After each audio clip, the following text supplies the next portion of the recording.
disinformation machine of the new patriotic party has been ratcheted up, and they've taken it a notch higher. This time, Reverend Intim Fojo, who also doubles as the Member of Parliament for the good people of Asin South, has made very wild claims to the effect that 2 aircrafts which passed through Ghana for various reasons were carrying drugs, and that was the reason why they were here. He also alleged that they were involved in money laundering, and therefore he was calling for investigations. As you may be aware, President Mahama gave him the opportunity to present any evidence or any basis he has for making that claim to the security services, so that together we could look into the matter to ascertain whether there was any truth in it. I can report to you that because he knew he was peddling total falsehoods and lies, he now claims, after being invited to assist with investigations, that he was speaking on behalf of the committee that he was part of, and that the views he expressed were not his personal views. So because of that, he says he's unable to cooperate with the security agencies. I say that he was peddling falsehood because the facts as they exist vary completely from the claims that he made. When he made that claim, he was only seeking to peddle falsehood in a bid to undermine the confidence that the people of Ghana have in this government. The truth is that 2 aircrafts with completely different purposes arrived in Ghana, and their arrival was perfectly legitimate, and they were here for very genuine reasons. The first one is an Antonov flight 12BK with registration number CVK 7037. Now this flight essentially is a cargo plane which arrived on the 12th of March 2025. Now no plane arrives in Ghana without a landing permit. So this plane secured a landing permit with number GAF/TMAO/25/7863. Now the purpose for arriving in Ghana was what we call a technical stop. Essentially, this is a cargo flight that was destined for the European Union market. And European Union regulations dictate that some specific regulatory requirements be met before any plane of that sort can enter the EU. Now, this plane originated from Luanda in Angola. It was loaded with oil drill equipment and lubricant oil, which were contained in jerrycans. It was headed for the EU market. Now, Luanda does not have the certification to carry out the sort of requirements that this plane had to meet before entering the EU market. Now, the specific requirement is a scanning and screening RA3 procedure, which is a requirement to enter the European Union. Rwanda doesn't have it. The Swiss cargo facility at the Kodoka International Airport has that certification, and they can do that kind of scanning. Whilst here, it developed an engine blade fault. Its engine blade was damaged, and then it was also detected that there was severe oil leakage, which required immediate attention. For that reason, a replacement aircraft, URCEZ, with registration number CVK 7007, was brought in to evacuate the cargo. The aircraft that was damaged remained here for 13 days. That is between 12 March and 25th March 2025.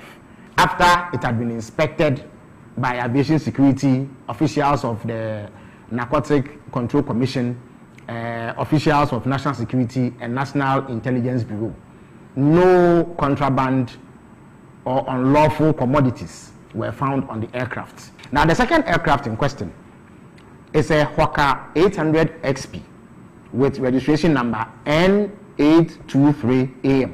Now, this aircraft is operated by an organization called AirMed International, which is based in Birmingham, Alabama, in the United States of America. It operates as an air ambulance. Now, Air Medical International flights in Ghana are handled by Tropicana Airlines. Now, this plane landed in Ghana on 20th March from Gran Canaria, Las Palmas, Spain, having gone through Luanda in Angola. Now, it was also here for a technical stop, which is refueling and crew rest, which is perfectly legitimate activity. It was cleared to land in Ghana with clearance number GAF TWXR 252604 OFAA 0297/25. Now, whilst it was landing in Ghana, it developed a tire burst and some difficulty with its landing gear, and therefore needed to remain here to be serviced. So another aircraft with registration number N864 arrived on 22nd March with tires and flight engineers from Luanda to replace the damaged tires of the aircraft. Now, once this was fixed, it departed the Kotoka International Airport on 25th March. The aircraft was once again inspected by officials of aviation security, officials of national security, officials of the National Intelligence Bureau, and NACOC, who made sure that it did not contain any unlawful substances, as alleged by Reverend Intim Fojo. So, in a nutshell, the claims of Intim Fojo are false. He cannot prove it. That is why he is running away from the investigative bodies. He is unable to provide any shred of evidence to back his claim. I urge you to be wary of a desperate MPP that believes that the best way to claw his way out of the humiliating defeat they suffered in December 2024 is to peddle these falsehoods under the guise of performing legislative oversight.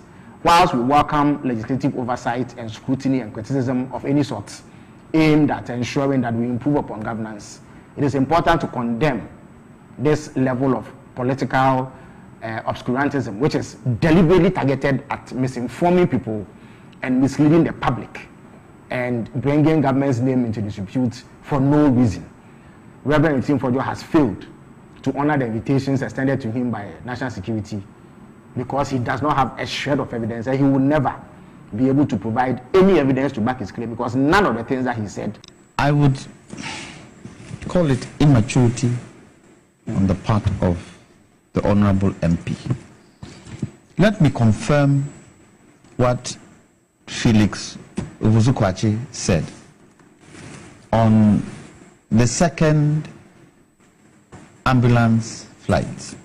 Now, I have information from my sources here, and let me read to you the information I have, which sits with what Felix said, and I quote, and this is from Airmed. On March 20th, 2025, Airmed International Aircraft N823AM departed the United States for a scheduled international patient transport. As part of the planned flight path, the aircraft made multiple stops for fuel, including a stop at Kotoka International Airport in Ghana. Upon landing in Ghana, the aircraft experienced a maintenance issue. Two blown tires that required replacement. No patient was on board at the time. To address the mechanical issue, a second aircraft was dispatched with the necessary replacement parts, supplies, and two maintenance technicians. Over the next several days, repairs to aircraft N823AM were completed, and it returned to the US on March 25th, following standard protocols and the required rest period for the flight crew. On its return flight, N823AM made a planned fuel stop at Gran Canaria Airport. This is from Emmet. So let me come to our Honorable MP. He's a ranking member, isn't he? Yeah, he is. If you suspect anything, where do you go first? You go to your fellow ranking member because you're on the committee and the committee would somehow be involved because you are a ranking member of that committee, and inform the ranking member that you have come across information that can be detrimental to this country. If you don't go to the ranking member, you go to the Speaker of the House to tell the Speaker of the House, this is the information I have received with evidence. You just don't go and say something and leave it there. Did he do it? No. Let me ask, parliamentarians, do they have access to Flagstaff House? Do they have access to the president? Yes, they do. So being an MP, you could have gone to Flagstaff House, demanded to see the president because of the challenge that you have seen. Did he do it? All three things I'm mentioning, did he do it? No. He didn't do it. He rather preferred to do what? To play to the gallery through social media. With situations that are so grave for a country, that can put the country in a certain light. Is it social media you go to? If you are not playing politics.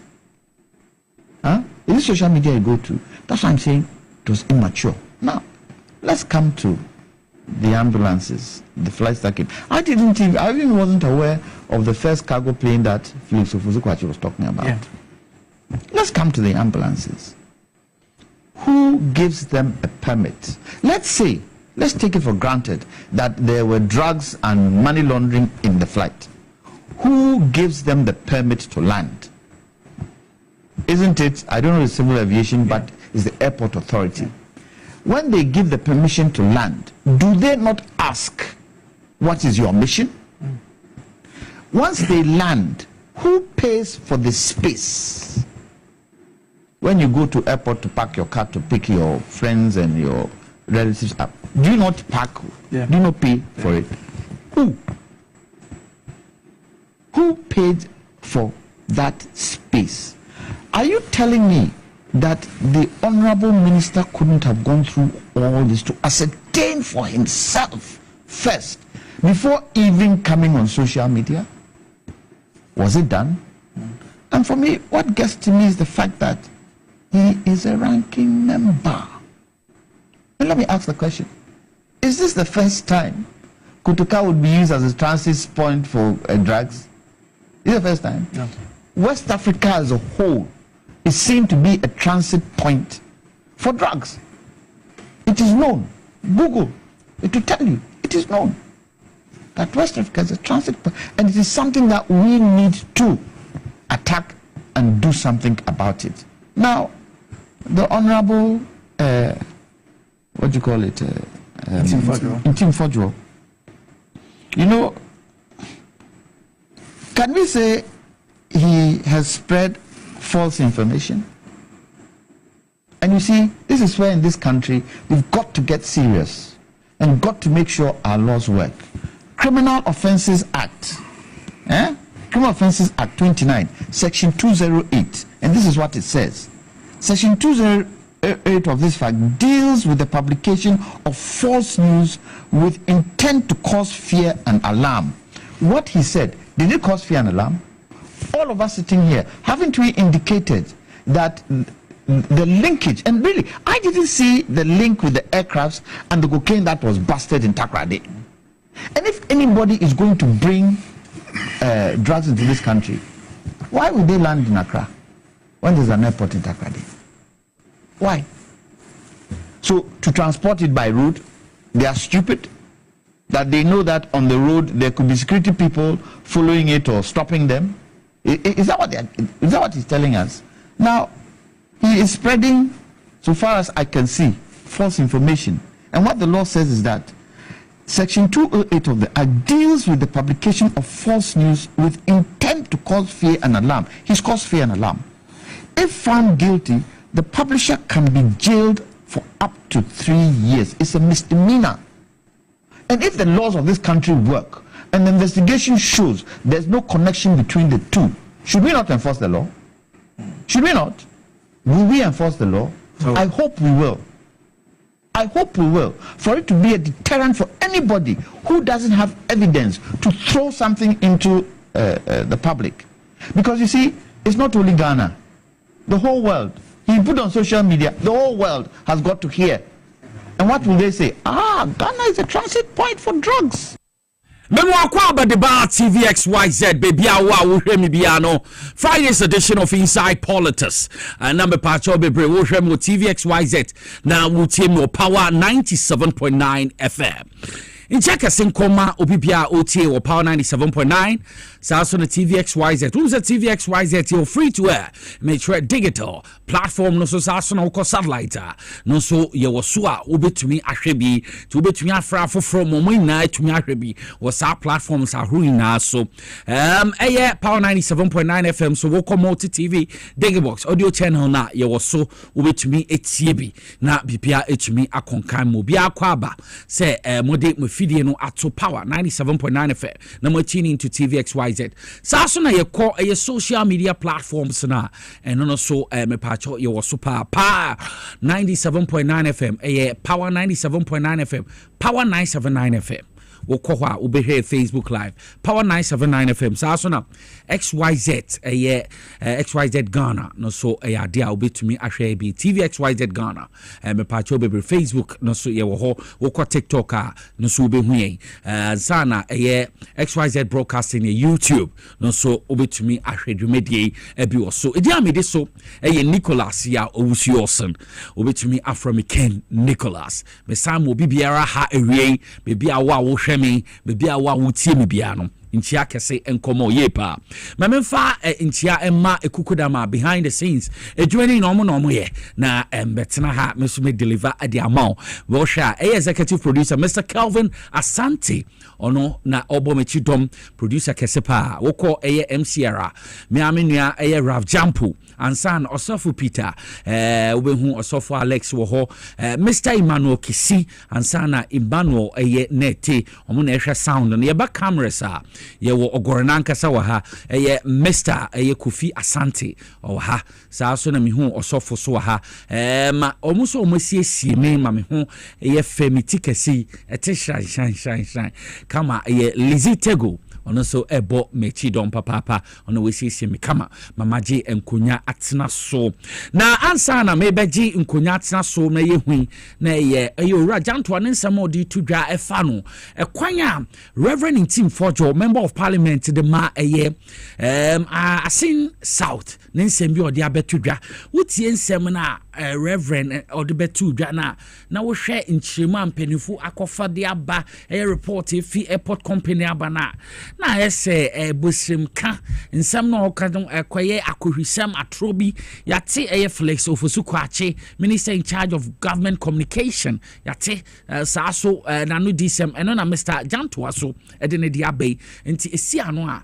na wo hwe abra Reverend Tim Forjo ko interview o Joy News TV and some kind na che se ensisi so meseden ensisi so enti de atena no muntrim na no so odema na bibia etumi akonkan sa no enti Ghana fo nka o makomanto yem propaganda no mo ye na cocaine money laundering na omoboa aban nyame ya adoma next week na ebenya 7th April na enya 3 months abanya 3 months ensemo mo kana ne chese minim me with the new patriotic party ni omochi tafu chese bibia His Excellency John Dramani Mahama oye na enyamo fe but enyamo Ghana fo na akasa Ghana fo na ato aba de ama His Excellency John Dramani Mahama nti wabasa obesom Ghana fo wabasa obeye ade a Ghana fo ebe me ni age sesi ahwe wonam krom de din wonti san kofo complain obia ye quiet obia say yenim say John Dramani Mahama aba no enema be yi wompe we na opede chese ne kofo tian betina hey but ni na ntesa obi aye krado obi anya atwan honhom obi aye adwuma fi 24-hour economy ba ebi na yati feed Ghana project enema bebre na ebebe mo man na tumi esipi esita nti wo ye Ghana ni na wutie me wo ye Ghana ni na wo hweme a me pa cho kan wakoma to yem. It pays to wait because 3 months there is a cry. In Yama be Brennan and Nam Naquim. Now 3 months of cry, Nisha, Sheniama Waye. levy hwe ho to atoyen oni Ghana ni bia kasa ne ne age we yi levy afi ho saa so na betting tax enu anom boys eni anom renti eya omo hwebo na athletics ni NBA ni ade eya omo yeta eyi omo twetwa eyi kakra odi ni sika atoso no kra o san redraw wentwa no na ya san ate no na we ye kan he go betting companies ni enim sa ban na nkasa no eya ade a woni omo deal na mo te omo dada na ono no so ono no obetwa no na wasan ate no wodwe no wanti ase we ye fi ho ba bi omo se eye nwusie ye industries ni ade no te ka kromo bet because ka so ya na wusie no efi no toba nti wusie nso ye maja na wetua ni na no so ye fi ho umpe we na opeden mesi umpe we na opeden umpe we na opeden ye ho ha ye papa na eye ni jesema e chese Ghana no bibia be ye to bia ntem chuku yen se otwedi amponyankopon ye mmompai my excellency John Dramani Mahama oni ne chiitafo mo ne omu ye adwuma nyina sem kwatenten ahoden apomuden ye mfa mo na maame papa me nua wutie me meka ne se nyame ye hene nyame betumi ama ne man Ghana asensi ne dadam biom na me ne na akasa no kre o man Ghana asensi ne dadam na uko baby a why proud edun say si oba akasa no kre mesom ye Ghana ni nti asem no me mo obi bia akwa babiem ebiom mi go so kasa e de Ghana Water Company Limited. Honorable Mutawakilu, the new managing director de ma Ghana Water Company Limited. Yes, sir, nkofo complaini, nkofo team, yenu anuma mo tema Metro, Ashama Municipal, and ne o bus printers ni adeni na no, isle gone crano, or more complaining some part of a denta, just a besi neno, or Monsieur Numbai, Timesremoa, minim some go so to two, and a mom since December, a hard renny, and te me did say to me aye. Na bibie to me akọ enkan MP before kono mama sa problem ne bae na His Excellency John Dramani Mahama beto but munya botre obeto to niema yi na bibie to me akọ enkan ti me wogidie se enche mo a nsuo nim flow mo so abi ho e ba na dwene ade no mo ye ho adwuma about 30 minutes ni ade bibia ba kama na bibia esiye na bibia atodin sa ediamao. On more serious note, my member Sama Egubamba Sona Yendi Enkomo Evie. Now, when him says, I make us say, illegal mining. Galamsey man says Sama Kokoswa, Edin Sembe Briaba, and whom komo na yeba ebedi and the Sierra. We share a quanya, His Excellency John Dramani Mahamas, Obetusa. Now, I buama bibie to me a conkaino. Minister in charge of Interior, Honorable Muntaka Mubarak. No, so what Director Inspector General of Police, which IGP, Ora Christian Tete Yawunu, Onono Edin Komo Akatren say immediately, me patrol be Omon transfer all police commanders are almost station war illegal mining hotspots.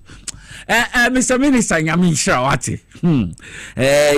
transfer all police commanders are more baby a ye galamsey no hotspots ni na fi say niam bi kwaso ho anhwa emboa na ayade so a meeting so be kwaso muni stakeholders police ni na edi nkomo no ma hwekwan o mefa so ebeboa sa de ya minister yi mebon semama no cause ye papa your commanders be omo wo illegal mining areas dwumadie no koso meaning say omo ye incompetent na omo nye embo John Dramani Mahama vision to medie say commanders omo search areas no transfer omo amepe ye de foforo kwa ye nim sentintia nti am say minister so na so de da form His Excellency John Dramani Mahama na so da form no mo hu sa de ina nti sa no monto ne de meka say waya de ye papa emo mama ye nkwohwe honorable Mutaka Mubarak ne samo de atodwa no yentie mra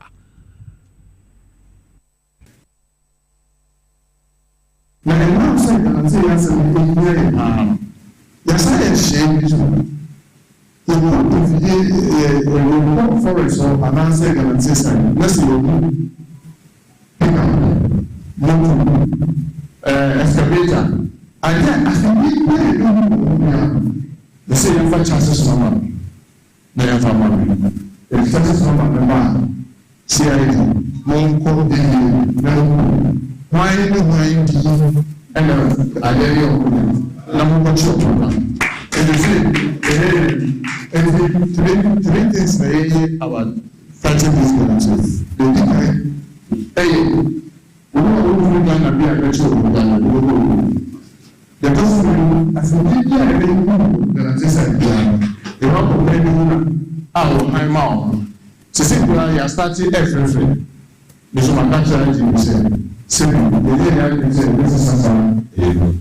police Mama order said,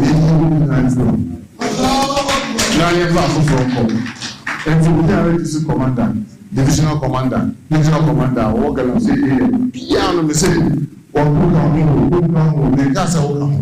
You say, what's now what's it? When you what's now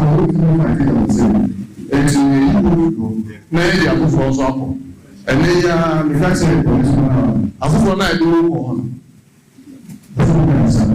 Yeah, honorable, I'm a Bawa Basso papa.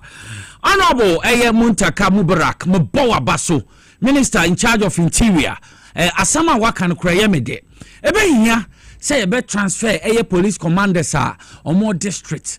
Or more sa area sinina ebe hia pa division district no more baby illegal man yen transfer omo cause me ankasa kra na metie ma yen hwehwem bi na sa hwehwem na ma me hu se ehia so mu yi sampanifo ni na efe ho yen ka se oye commander we adwuma na wo ye yufu okọ baby a adwuma na wo salary so nti se adwuma ne de se mo pese ye boa na ye tumitu illegal mining nasia.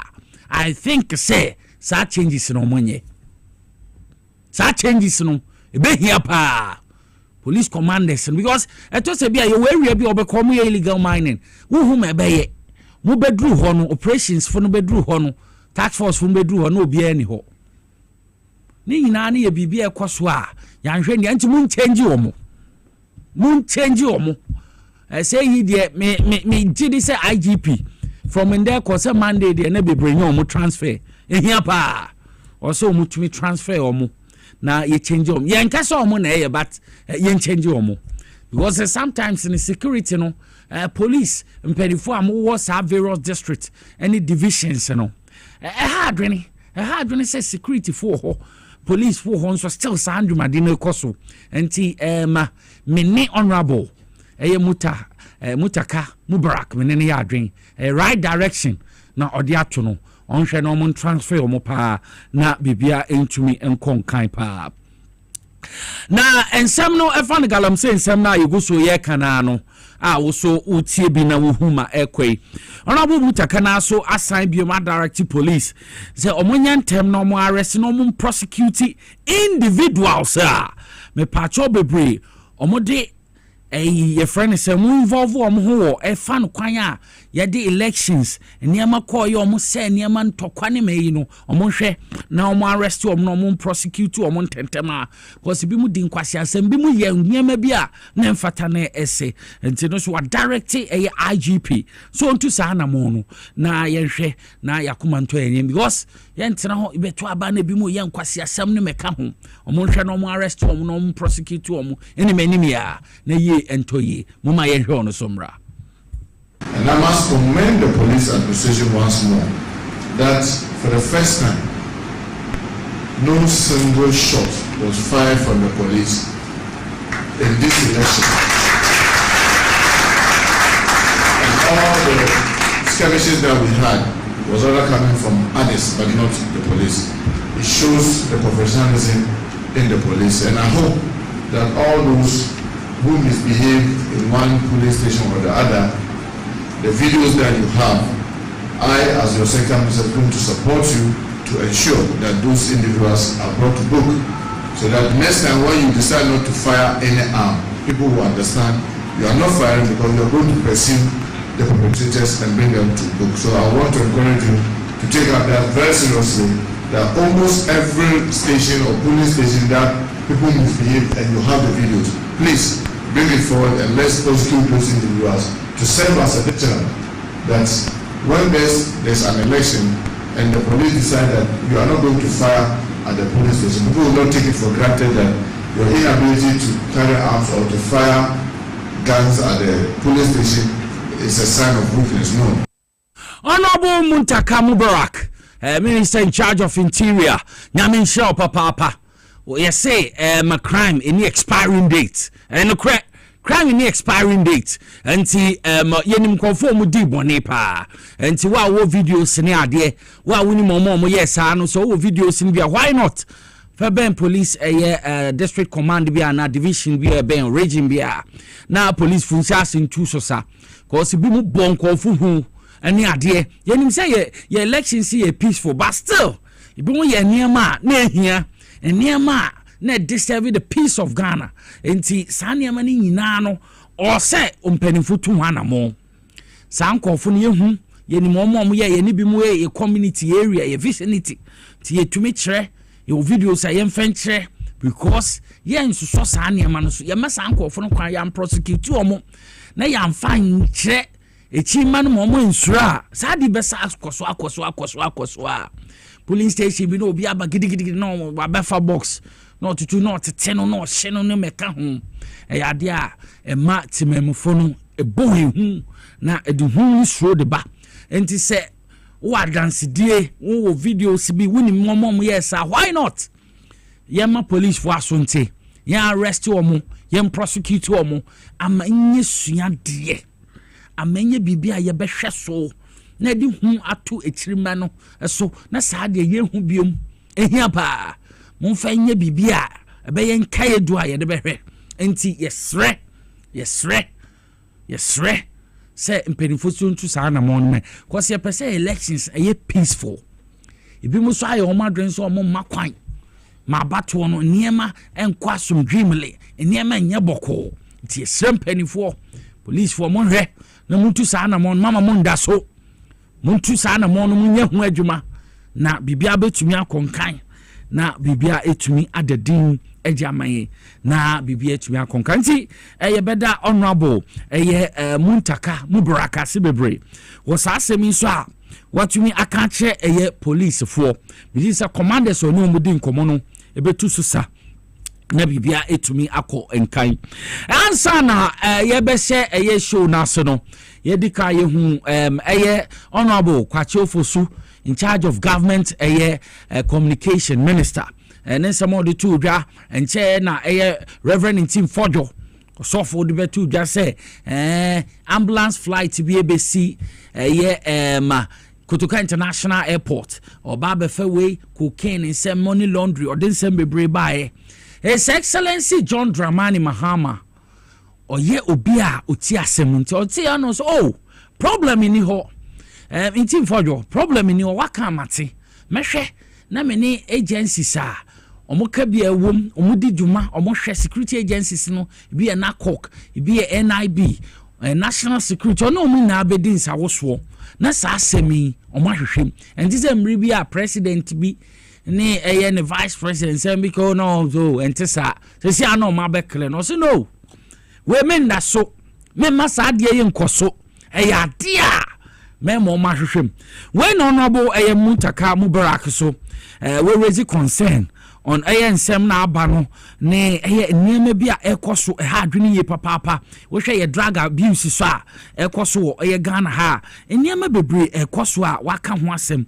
se ye nhwe na isi amunim red ejamati se ye no munim red na ma menya bi menya obi a wonim red bi akonu mancha aso tropa me de be bono no omo say ye youth nti sa na eme na ekoso omo ntumi mbo omo ho mbodin na omo ntu sesa na sa eniema ekoso ni na ye ntwem na bibia ntumi nkonkan ye hwe eye even ato ye prisons kra na ho nyina ye tumi de eye drugs ni eniema bia akokọ ho a ha adwene nti sansem yi so odi atudwa me pese ebekọ na ye kotiaba.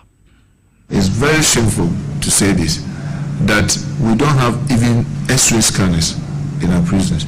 So our prisons have become a center for drug trafficking, because people who go in and out, there's no way, you just do hand search, and hand search is not enough for you to be able to detain people. You need to have X-ray scanners, so as people walk into the prison and walk out, you'll be able to tell what they are carrying in and what they are carrying out.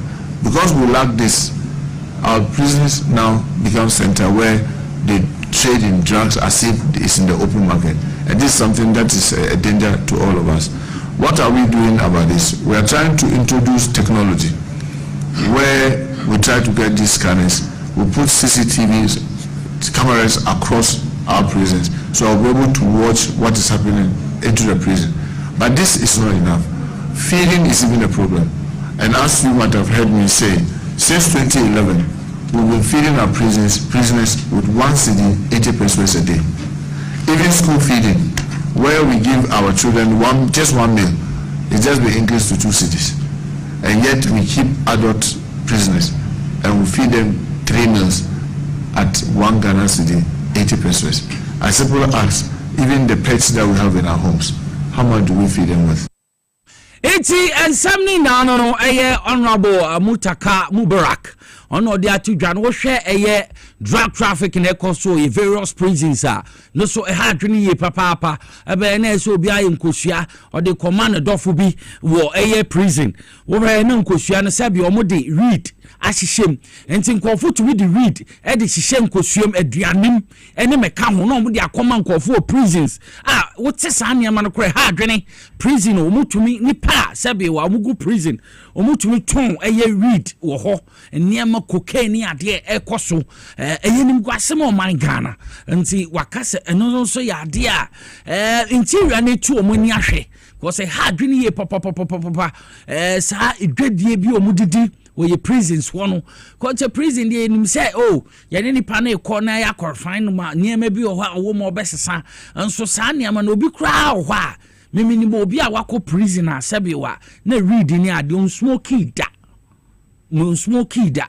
so fi prison by na we hu kwanya ye fa so no read ni ade ha adwene bi mo so shada ade je niema but ye prisons no omo ya ade officers ni ade but still no mutumi smuggle etudi roho ti ye sram penimfo te say ma honorable Muntaka kai muntu sa na mo no man ko prison de ye den kofo kose ye kwa akosesa omo boni a wedi ade bi oye ntene no ye ma wakosesa na adwen wa ye nipa foforo beba nche sa na but ye kohwe kosua ne ma boni dia eno no so ye we papa enye read no nkoten itunumutunmu ne ma bi so ho a no so mo ye ho prison fo na abitumika no so mo fresh ade no itunumutunmu ne ma ekọ mo nka omo ba abontia na waka akire say an na say no so oso mo hwe because be ma de o kwan da ba ho enye unua be ma ho me ma ne titiru prison ho no for to beji no so mo hwe enye read ni drug trafficking ne pe mo hwe sa niama no wo prison ho no so hankofo pa na obi ho a wama no ho kwan na ye bo no ne ade no so ye bibi o so mo hwe say ye prisoners ni ye na anya ade a ede asempa pa beba nti de ete no abo Mutaka ne nsama waka nyina no minim se ye hwe no and I know minim se obotumi a walk and talk no enye kasa keke and this yaban His Excellency John Dramani Mahama ne vision ni semne so wa shase o walk and talk mo ke bia no diso no de ye adwuma sa na ye hwehwe o kan betenta hwom wetwam e-levy we ye fi ho sa so na emissions tax we ye fi ho nti dianete nti honorable His Excellency John Dramani Mahama ontumi hwe ba bia ti no wesi ho honorable Mutaka Mubarak se hwe na tu sa no nti nsama kan na no amene Ghana fo eche mi so obi ani age se sa de no ekoso a ye ni baji yie pa nti wonu mpanifo se officer bia na se security agency bi omomwa ma wakan na no na we yiwo mafi ho yes se si ano se obedi agra na etwa wo fi ho sa na ye hwehwe nti na eteno no mo de ama prison from prison no nsambebe koso ho sambebe bi mkosuasua niam bia enye nti se moma mani enko ho papa na drug trafficking ni turumu ne sa niam ni na no ye hwe na ye yimfi ho na enije semaba enije sem kesi otidem yi yedimafo nyame otaso na enije sem kesi hwanmu na aka Ghana ye nurses and wasi yata samdawo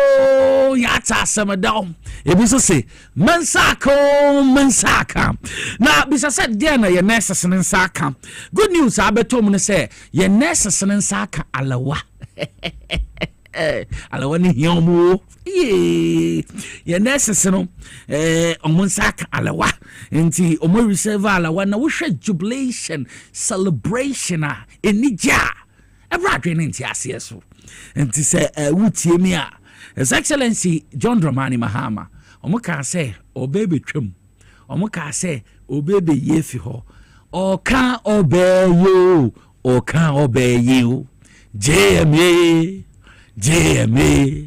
JMA Oka obeye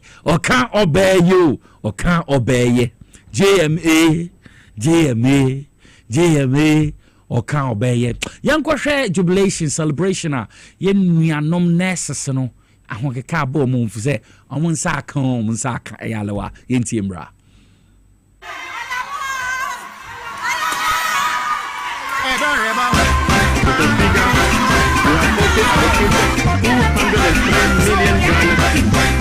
for the payment of teachers' allowances and another 480 million Ghana cedis to nursing training allowance.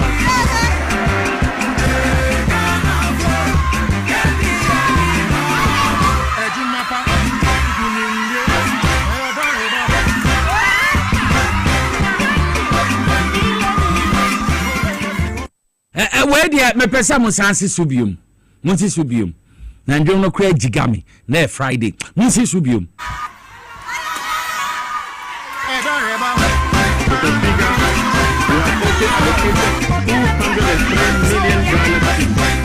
for the payment of teachers' allowances and another 480 million Ghana cedis to nursing training allowance.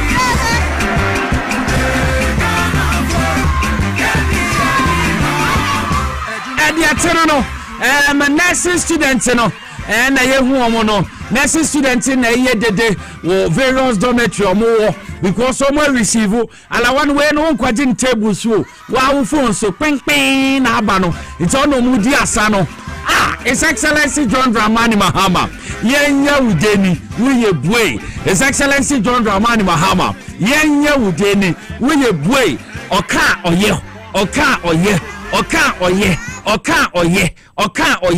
sandum na hwa ya mo mame na oka obeye waka waye since the Minjini said the new patriotic party MPP more chance 40 years time na maba mon plan 40 years time because His Excellency John Dramani ogu ndi MPP kra makwe the MPP go ye go MPP and the poye dwumadi odi ogu MPP kra Nasi no ombua obebetwa alawom na po begina pantan ha okache omom se so betwam o ontwam o je ma na epe mokai aye he ya pantan he ya hwe abatan mama mu nsuro omudi kaka chen se free SHS yentwam waba be hye mu kena se si ankola ne didi mo mu ni tumeje sa video no ho amu wi amfo no so nka ho we de anyam yo school fu nankasa na testify omu bi o manu aka nursing the omsi ebetwam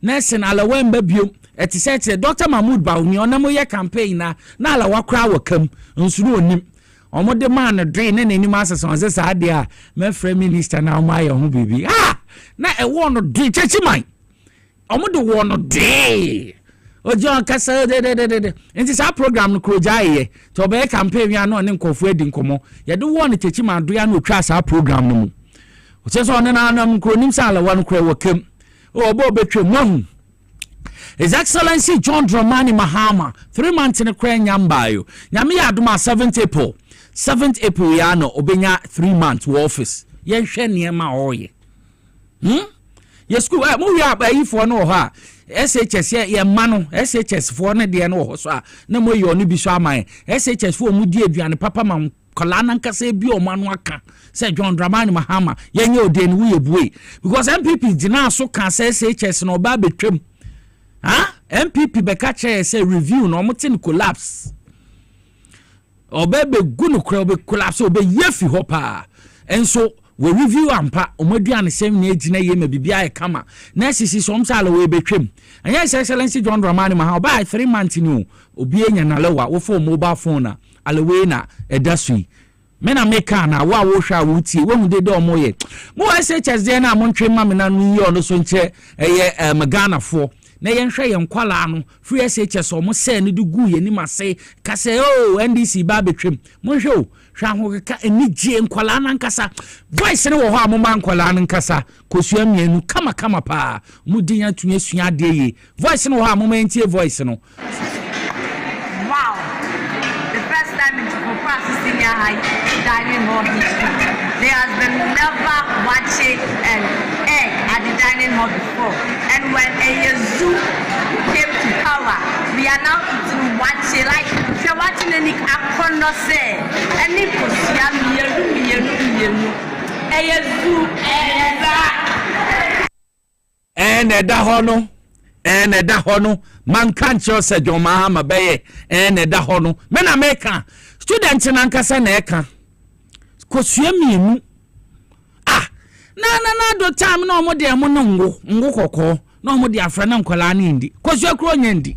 His Excellency John Drama, will say, for the benefit of or more multi radio or some Kasama moon, but what we read television is Jollof, Kama pa. And yet jollof I don't why palm oil. No, we are jollof or tomatoes and ni aya kama kolani dia. No chese na when the dia akolan bed in suade entine a free SHS in kola intwe bebre na resort in the bar because of the boarding on the aduane pa na do na jinja no bo no yafi ontumi nda ye go aduane ne nye enya wa ba ten obetu America akọ e de aduane akoma wo ba no school aye na ye ha aduane o mu di ne nye sesi ade His Excellency John Dramani Mahama obetwa free SHS mu menam te he kana wa weni so filiga dochi wa wutie me school for na nkasa na ekasa nkosua mienu jollof kama odi free SHS no gina ne yie oso reset saso na eye nursing training allowance na so kai edidem hwe omo na ehuhu no omo na omo ji omo ani no enti wo ya Ghana ni a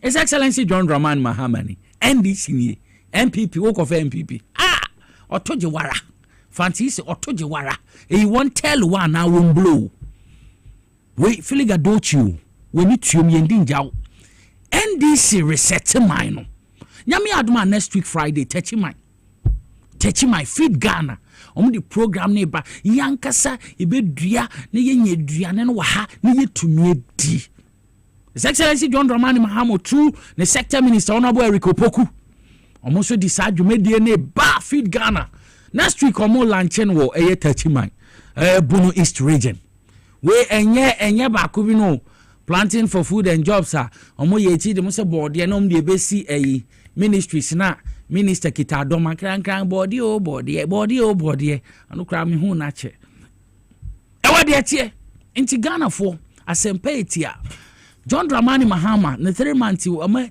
ye gu NPP ama ye ko egu na ebegu so ya me ne wo na ebebo ma egu momma yemfa ahokeka yentumi emboa na His Excellency John Dramani Mahama ne vision no so reset NDC ne Ghana ni na yemboa no because me ne wo na ebetumi aboa ye kase ye jamo no nko ontumi enti ebe reset na yen reset yadwene ka ho ye ka reset ni yen reset yan kasa ni entena ho yen reset yadwene na yen dwene papa yen fombo ma no because ye hwe bi mu mo ya ade papa bankra na mo bogu ti yen reset yadwene se yen nyina no ye de akoma pa empire boy ya ho den ye bibia ye de betai His Excellency John Dramani Mahama chi na ya reset mine no nursing training for me yikasamfo yin mo ahwe chese o mala wa nesu ona o mo sa no free SHS for me no ye de biom na wo twen ti Ghana for mo ma ye nyina ye mboa na me no so ye da na ye sori a ye boy empire area ya sa kai His Excellency John Dramani Mahama oni na point is ya bompire sran kwa hoden apomden nyina ka hunyansa na mo fembu mane mayen ko Ghana de edu bebe no obi gina bebe ko kaso Ghana ni ano ferry cause niam be ekoso no but nde no kakra wo hye obi ehun se obi ase ebe ye ni daso ho ye wogidie se niam betumi ateneten 11 ko betting tax ko emissions tax ko allowance in say sias no so flowy enti free SHS edem tutututu kosua mienu jollof papa anyango kokko saa so na necessary allowance say e betwem no eno na no so dem dia biem na wo twen enti we Ghana ni a it's over to you wa hwe papa no na koso so papa ye mboa na bibia entumi enko enkan saa baby adri yen sembre ye de apomode ho nkomo na ye de bebrew ye be call Dr. Agbozo no da Agbozo Herbal ye a clinic ano ye ne be kodi nkomo Samadu very soon ye ne Dr. Agbozo be kodi nkomo Samadu na bibia etumi akonkan na me LPM se no so metibia no iste minim sa raf men sa aka mo be ma ye bia no suwom ansa na ye XYZ ye sika chade promo ene mega a lucky box no so etuetua uchu so 1 to 6 ye beto ba ku bia 10 Ghana cedis ye bedi hu nkomo akiri but baby am edredi apomudi ni hia Dr. Kofi Agbozo ayekrado me be mana kwaba na odi apomudi hu nkomo ne de amaye anti Dr. Agbozo me ma kwaba over man be bisa questions remember what answers I was here the man be including me Dr. Agbozo ameti ekrameka hobi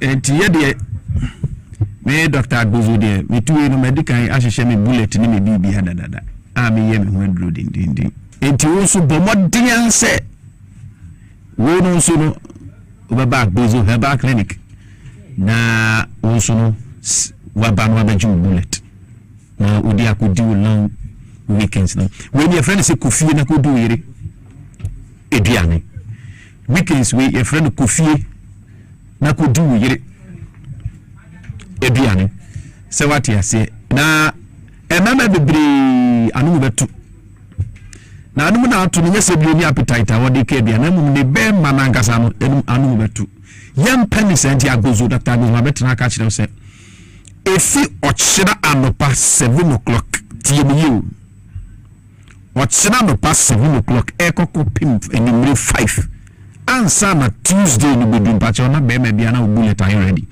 bullet ne no ani so be ba Agbozo Herbal Clinic no abeju bullet ho bullet na make no tiase bra na beji edru na mu ye ko long weekend ye break here na just a Wednesday ni bia ye beba Agbozo Herbal Clinic ye dey make catch say Dr. Agbozo mean break it because of intimate training ye gusu all the branches are working from today eko kopin next week de biara da ye de adwuma ye ni holidays it omo am friend bi sam say doctor we be adwuma Monday ni Tuesday ni pa cho every Mondays and Tuesday biara Agbozo Herbal Clinic ye adwuma ochina nya be adwuma adwuma no to dudu na se nyankopon adwuma ochina but modian say bullet no on sabeka na ebedu Monday to Tuesday na don quick start now the adwuma enti Agbozo Herbal Clinic ko pe chira kwenkran kwa shima ni be kwa shima Chiefs Palace na pe ene wo Tema your community 25 Savannah Junction ye boy mo china ena ose kromo ye kuma si mema ye ya no se o teacher so main 5 road insurance junction o china no pa kokopim Tuesday no holiday Agbozo Herbal Clinic ye be apo ye adwuma numbers no egu TV screen so to meet me afraid Dr. Agbozo e was so now they are nurse for the doctors in akasa bibie ni aba betumi o aka how ye memo ye dru ye be saw ya de kama Sesi a omo frame the sexual weakness expert. Them we the moto no dada na ni no man has an expiring it. It is any kinds of sexual problem, premature ejaculation, ekokodu gonorrhea, syphilis, chlamydia, infections who do so na ma semunya Agbozo Herbal Clinic. Or erectile dysfunction, where do you feel from 50 years and above? Obema no de soria, the other soria, the other obema yes, or the Jones, me pacho age a number. Me pacho in erections, no any age limit. 80, 90, 100. That me pacho unya drupa now the kawano, that's a cool pedrima. In Yano Obema no MSI, you may pepper to Sabranti. And nobody catch us a Agbozo Herbal Clinic. Now you treatments, come, you drew when never cool you. Na akwako nyano be man me say jina so complaint say abranti enemy abre if we say ye long weekends it promote say we do ani be kire ya hwe ho no na every day ekoko pim say brada ekopim next week eko ni na ma we say yes be ma ye den abefi me ba to team radio no so a number is 0241 e dey akra dey 75 02 82 0241 75 02 82 Agbozo Herbal Clinic numbers no akra dey 0241 75 02 82 yes screen is a whole body na dey aka ho enam say ye ko wura e defeat ma ye nkramofo ane ye nuanu mu se ni ye nyina ya fe ntim wa obe buy aso ho no mo pa cho o no ye mo buy you free discount e de mam yes you will test I be am free away for defeat it ye ni abri ye papa ndikamofu no mo bo mpa ya mo bi ma Dr. Agbozo eni Agbozo Herbal Clinic e mo no so de be fi na ya baji yade enti ye bo mpa ye se nyakopon adi ye makwa kwatwa wi no de akodu wi de na ye ma defeat discount over test e be am all the branches no e free ye no na edi enti ni pra so ba Agbozo Herbal Clinic na sexual life nya people cho also who be talk kama na ya sound ya na yade we eham mema yi ene ma obi wo hon ma ya na wo hon mo sa bibia be fia wotu enu le kokonko a fifi wotu na yese mpompo otrasia enye yi ewo mu ana pai moja no kona aba e ba sa utike mu anu achia kokoti bi be dum se mo mutin ko yewa no machia chia e pa cho sa adibia be fia wotu te mpompo aye prekesin e ya me pai na ye moja na kona eba pa cho enye e wo mre bedum de biam kase kokoti ma sabi yetimi wotu no kra to twene e ma se sabi be ja na ya onti e no makasa be ba men twen kopim se ye be yo se duansa ni yi wotu na to atwene na afo be ja na ya ohuru no abo pampers me pa cho men twen ma ni wusa e do ane se wo de be kira Agbozo Herbal Clinic wo ba ka chem se doctor ade bia be shemetu e kwa ma aba ayesen pompo e be mo du e be hye ni nyina afuru na bo say yes edu papa ide wo Agbozo Herbal Clinic me patcho o hwe me na o frɛ me o wan kan ya 0241 75 0282 ye ben Kwashiman chips pallet we are just Kwashiman chips pallet kuma se emema no tie me yi na o kyere ho ana mo betuni ba bia meko ye wo dichem so me 5 foot insurance junction enu ho e ho no e kuma se ye 0553 41 7752 0553 41 7752 me patcho men from me say me be adwuma holiday patcho ye adwuma ye breaki ye ni holiday ye ni off day 0553 41 7752 me patcho me say ye ma discount e wa ya so ye e wa edifiti we mu enti bomodia we yankra mu kra do ba de na say what we di kra keke edifiti no e ho discount ke say e be test ahwehwe odi pedum ya de be mu nyina ye be kan nyina kire Agbozo Herbal Clinic kuma say 0553 41 7752 Tama 0557 40 2696 Tama 0557 40 2696 Tama 0557 40 2696 Tema 0557 40 2696 Dr. Agbozo me catch us to an amana me say no man acts and inspiring it na in fear be bra ye say ye adwuma we na ye baka safide we so e be catch na manfo no obi eni ho no mu a what be prove you wrong dey kan nyina no ye ye pepe Agbozo ye betra ya de ye nsan ye mudi na ya de bia be catch us ye san me pa cho me sa papa be say hemorrhoid obi a wo ja wo tu oman na otu ana okokobu na ba betua ye fa na hemorrhoid me patro say ade na Agbozo Herbal Clinic me sami ye papa Dr. Agbozo me sami ye papa wow koko bu be sen ho na wasa ka ko shemu no me patro me sami ye papa ana de tie ni oye oba sisi yade ne niam na tibu jana sa koko create bi ko hye wa wode am obabu wa pa wa wonya koko keke etubi yo sa e ma be pa wa wonya ba ya be ma de ade ye ne se eji ye friend se utu free nsem ye se aban agimitu me patro aban dada na aban fufu aban so nyina o ma so obeju obi atu me patro be bia no be mesen wani no aban bia na je free nsem na mum no se obe ma me nya adwuma ye nka se ewu ye se ada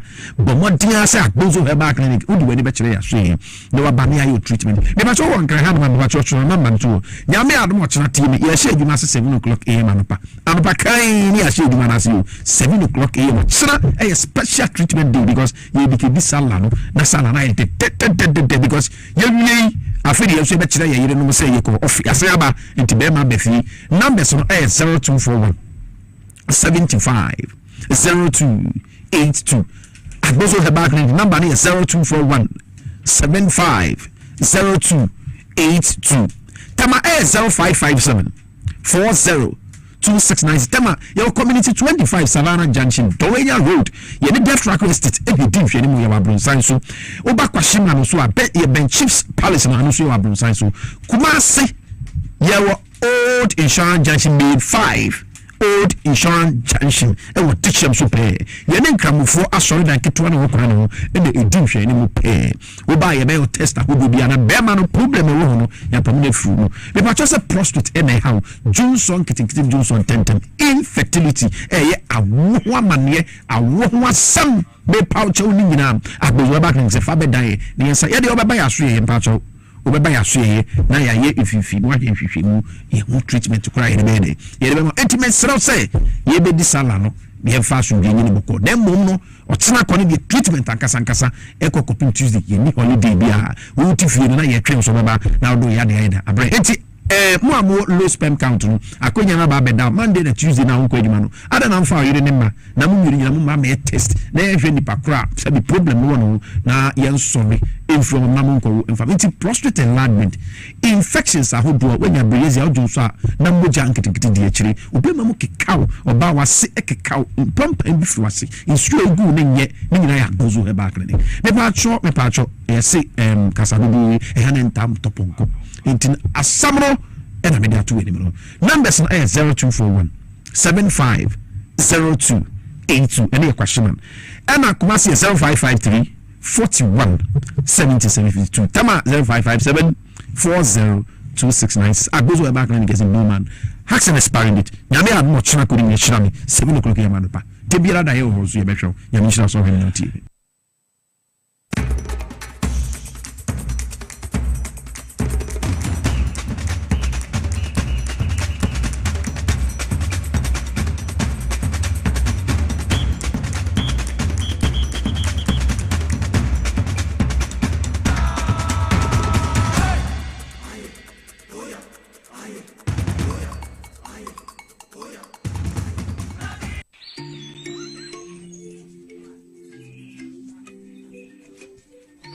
Upon your arrival, you are introduced to your butler, who plans your itinerary. So many activities, all in the same premises. Visit the gym or the stables, they have it all. At my break, I'm able to practice my putting.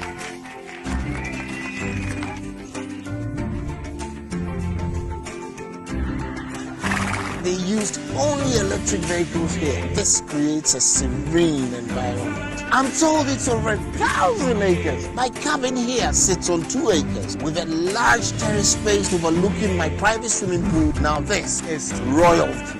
They have their own farms, thousands of fruit trees. I can also have my lunch here at the waterfall.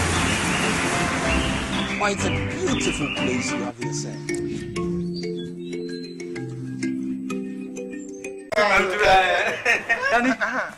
Missy Menanano.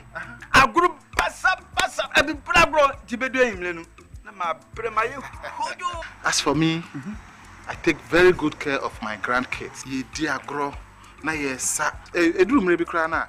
Me bano timide or be gumi so weekend. Hey, woman, remember, I don't think I'm a catcher or say, Yano Medi garlic capsules. Posun, a basis so come. As I stand here, my doctor said my whole system has improved very well. Medi garlic capsules. Yes, Medi garlic capsules. Oh, Medimosis garlic capsules. Boa mamoja di nipadua ni mu efurusani yi na esiesie oba ne barima mahona wodin. Ubenya edoi bi ato omanyi mu pharmacy stores frɛ yɛn wɔ 050-349-4885. Eduro yi enye mamofra enye ndi mfie dumienu. Apemfo ene emma emanofo. Medimosis. Who how FDA ajije di nkra tuyi ato. The serene environment fits into the goal of the school, which is simply to provide excellent educational foundation for your world's development before they commence primary education. At first glance, clearly you will see why the school is called Hebron Hills International School, as the building stands tall overlooking town.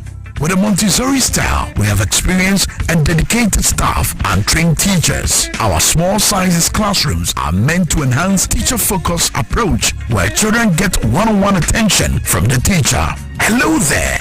We are open at 7:30 a.m. and school closes at 2:30 p.m. After school care is from 4 p.m. to 6 p.m. while early drop-off can be arranged at 6 a.m. Hebron Hills International School is located at Midye off the Nsawam Road. Locate us with GP postcode GW0688 Ga West and GPS code 06884870. You can contact the school and make further inquiries on 050-876-2375 or call the office directly on 0302-918768. Email us at hebronhills.school@gmail.com. Hebron Hills International School. Excel and shine.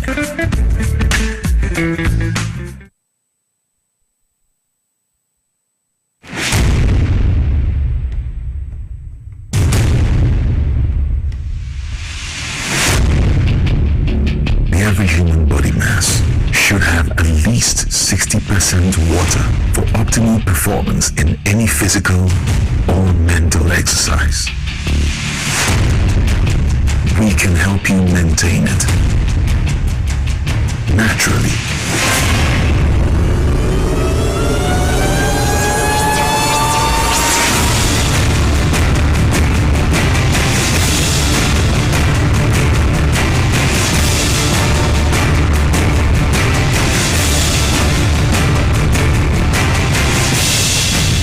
Natural mineral water.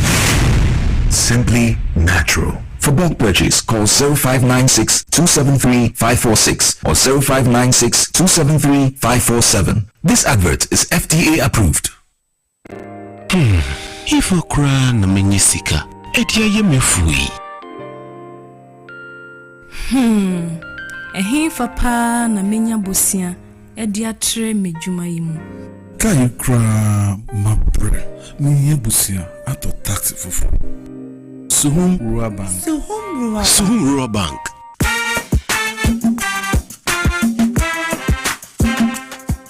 Yema kwa baba Suhum Rural Bank. Ye won hyehyɛ ahodo bi te sɛ dwadifo abosia, ekuku abosia, susu account.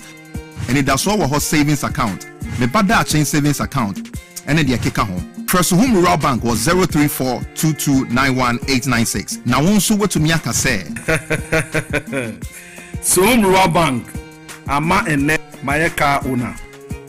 Suhum Rural Bank. Enti mepa minie. Suhum Rural Bank, growing our heritage.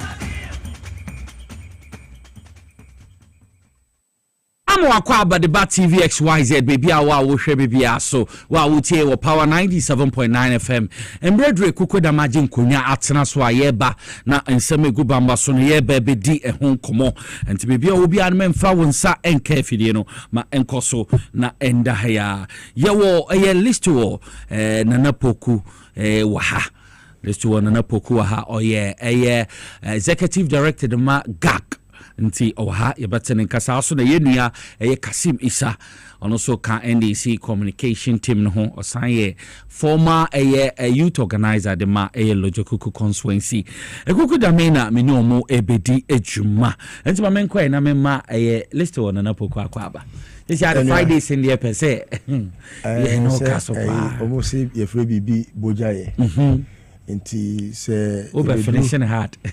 Finish hard. It's always good say you die trying. Say o mind chichene and shishene and tutuyene and nyomano. It drew baby na ebe here say yede nyansa nimdie ebe kabum. Yes. Madam Fubroni, it's always good to put sense and wisdom together to make also knowledge and wisdom together to make sense. Okay. Nti if you are na ehu be here. Say yede boja ye ne beba. Na mo ya ade mum. So far no. I say mo studios here produce a lot of employment among of baby. Correct. Nti nyame nhira mo. Ne adwumaso a mo ye. So say di kan ya no ma ka echefue. Oh, and only the very typical of NDC4. Oh yes. NDC4 ye nkofobia me ben mo no. Me hu say mo wodo mamo man kane. It's not just about the party. What must say? Or mine first. Intino only NDC ni bia hia na only ni di nkomo a sebi ade boni bi krampo na ekoso baabi a ono no dwen ho kane se no ade we emmo man no ansa no abadwen party ho ansa no abadwen ono ane ho. And I think say senka mayuku ahodo aka ne nyina sua sa de na beboa. Nti so who say NDC ni bi gina baabi na oya ade a the principal or the core motive no is to the state. Ansa na waba ebi an party anonymous. But on the contrary, no, on say MPP, no, from Penny, Kopi Makwala, will be a joy party, no, as I know a drain, name my home. If you crave for a joy party, no, a drain, no, and now no, a drain party, no, drain first answer, I party, as I know, but a man cram, you know, I think, sir, it's something that is worth encouraging, say, party for no, will be a being abutre.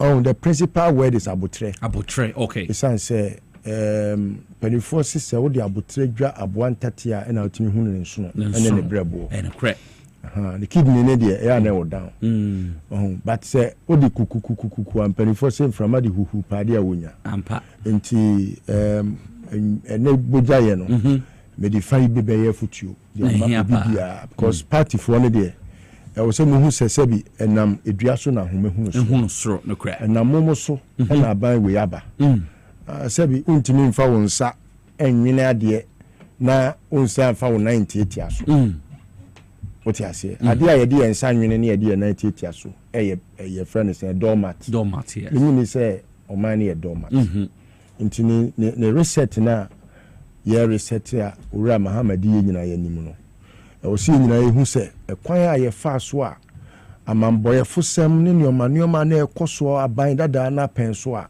emintie nyina ye kwa ben krom se dabi ade we ye mpebi mu no enu nti ne de reset na ba nti ehu be hia se ye reset dia na ye reset ni yie with an open minded you say no ekwan be ne ye be fa so a ye nyina ye de ye moa be boa owura jo mahama e be ta na chi abo ni chidom abo na bomo se ne be ya okwa wo say sebi edom etanachi the crowd otu anamu bia ye so ye betenetene no sebi di otwa say ya na onim se na chi the crowd ebi wo a enko ye se ne wo pe no but ebi wo a so Ura Mahama no he knows the end always from the beginning because why be pen entino ebi ana wo adwen ye wo sei ono so na adwen ye ni sei oye sebi obi a oje criticism sutum se sinto bi baba bi na sebi o kache ni se opani ade we a wuye o twasa na me hu se entene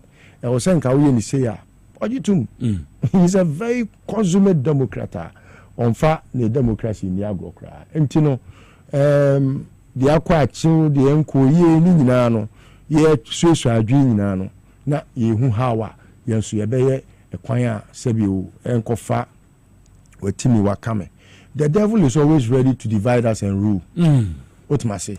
That's why who say MPP for social media. Hey, and our appointment. No, I mean they didn't want to tell someone he was going for appointment because serious. You know, na senior nusia emo prekopeno. Etimi bo anopa, etimi sabo enwumre. Obi no nsia abo anopa, obi de bebo enwumre. Because no nsia ebo mprenu da. Ebo mprenu. Saa so na 4 o'clock body. Ebo mprenu.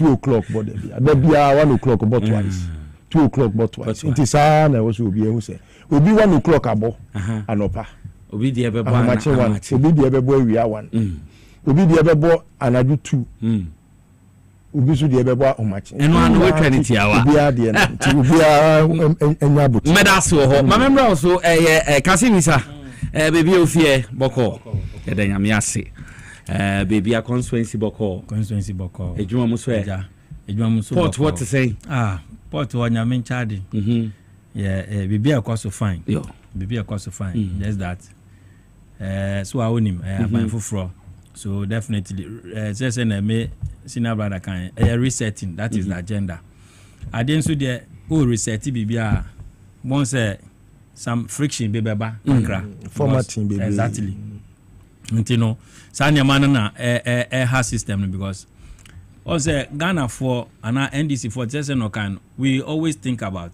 or minor you know say obi abeye boni ye hu say nipa na ye boni etia or minor sometimes we are in a hurry for justice you know I say abana John Mama the way are all corner because as we speak mfan say the whole GPH no it is only the director general Penny Assistant the director of port is still the MPP appointee Sandra even both Takrade yes yes she is still there all the general managers they are still the same MPP people to reset in a bit exactly into no ama I said tension kakra was system no get down on more kasa but I know say the brigadier general Sedu I know say onimni oye so de bia me ka kire yempanyin fo yen krofo no say omunya botrema no sebi onu so nim say onu kwa ni NDC ni owo top onu and he surrounded himself with MPP people to reset in account yes so onimni oye nti we still talk to our people so omunya botrema yeah he's very much up to the task yeah ase wa yedum ase owo port mentality dada he's cautiously going well and we are also supporting him the good thing is that wanya good only 2 managers be around him they are NDC they are helping him and every step they are taking it is going well but say me more port abakosam kakra wo hwe NDC baby na then Captain Kwan Samone omo ye security officers in better so better a rolling time na captain for na be director of port they will NDC come and set the good platform for Gapua to grow share Anamu built almost everything in Gapua or build a BEF from BEF 13 to BEF 16 or on the sea maritime hospital on the sea terminal 3 on the sea material block data center and then what through through JDM your mama never commission all these things I'm mentioning but in Crawford with 8 years nothing they have nothing to wall fence wall nothing so NDC will always come yes they only come to divide NDC will always come and do the work and then they will come and enjoy enjoying so I don't keep quiet then no more did but I know His Excellency okay will not make Meda Kasim is as papa and 4th April anamebwa sure a Friday 4th April me pese your media personality be a happy birthday Eric Osei Kwame original dodo na friend original bim so friend Sikani media personality nti na picture no aye radio mo fa senior no wonder he's an April born April born what's your April born me 11th me 10th okay 11 the just say me son also 11th I think say stand up so 11th it should be because me 26 April yes every April born no yeah, sound man say 10 Mr. sound engineer Mr. Imano Kisi ni Dangote pele di birthday 10 for ni Dangote then for me talk na osikani mame fa akonya we so na me mana fishapa na me nse nyampama no say chawa ukizai bra yeah me mano a warm wish say Nyankopon empija ne nko bia mapon map bia amen na onya na kuma so ade se bia nyina ma no o ni papa o adwen pa na o akoma pa say abribia rushia na he's always smiling. Oh yes na o futu obi o de mamia ya manage papa so ono enyankodo bi akoye nti nyame nhyira sikani na onye okese na oma sebi watamfo enso animu nwase amen watamfo de ya no mu hia da bia se ne be ya yakopon otopona obenya atamfo a obeto epono wo mani ti yakopon hira no onye okese nti original say kwame original na do ya yinim ne pa ye de frɛ no do so frɛ no sikani ye mo happy birthday for no so ya na nche no mo yeskafu but no dey so your original so say kwame mu na say kwame no one say kwame ye man happy birthday nti baby o be a minim say be share ne bre ti bia so tena ko owura to wo ba mu na o bete ne nka oh yeah why not obeti de pon a obefre wa we show nti de tene no ma yen hya se yenya ana ya je nkonwa tena se yen hwe eye holiday ye wo ha na enim se epufu nti ye hwe meko ye hwe an se eye Ascent South member of parliament me kro ye na me say epufu so ye press conference dia betum say eye ambulance plane bi ebesi ho na besi ho se 5 days we set on cross 10 days we him cry say 5 days or can dey say 13 days or can but on me na say 5 days na besi ho na cocaine ni money laundry nti na si ho nsembere aba ama aye bibia ewo ho mama sha so ho listo yo reverend in team photo na semodi akonya we so na menchia etiefo ne adofo ne yatamfo a omagibre ehwe ene enwumre na memo abaso bio maso awo ye na on se empanifo se tika kire we ho ebokro na yadwume ya ye ade a me say matene mu ache papa over 30 years experience being on air and all that no ade a sometimes obi wo ho a odwen se ebi a ne mofra bremu no wadi konkonsa nti ono nyate ya na obo akire se ne papa ni ho a de ebesi akire bia ne maame eni ho a de ebesi akire bia oba omumi eni nyina oba ombeka nti no odi feeling kola bremu na odi edi konkonsa na odi enyi ni okay na on among yourself no a very very serious issue it's a serious business you find ni agro san say bibi bia obeka fa ban bia ho no apart from say yeah play politics wo ye mamu no esa wo an impact e dey say o man na e ye o man ni yie na most of the times no who say there are issues we are me ka ho asem a e ya na me pese me distance o man ni free ni padua bi ho na akoye ti say o man ni de mfumso bi nkoso na mmom nipa we na aye bone na I almost say you like to discuss personality. Yes, I do, because se betim nya ye ni free mu a e mo man ni muti e mo man ni hote rather than say me discuss say bibi say ikoso wo man mu no me kwa ko hwem omo yes ha de no na ma be bo mu di wa because those will be individuals. Now look at the narration ya we say ambulance bi aba na air ambulance no kura osu cocaine na ono sika sugum na oyes adwuma we eche se abaya ewo ho eneyi no emu nipa bi ye cocaine business sano person de oka akosi no empeni fo aton sa afre no ko ne ko yi hu ano ewa himfie me penifo nipa we na bo mamane se ade we na ekoso o kan ye no me so me ye o man ba penti na me twe o manfo adwene ye den esi so ebi a asema wo ka no nukure ewum kwa you say he who alleges must prove. Now failure to do that no what's happening about things say to abo almost say the entire na me pese obi wo ho a me friend sofo ana bibi no me no me very biblical.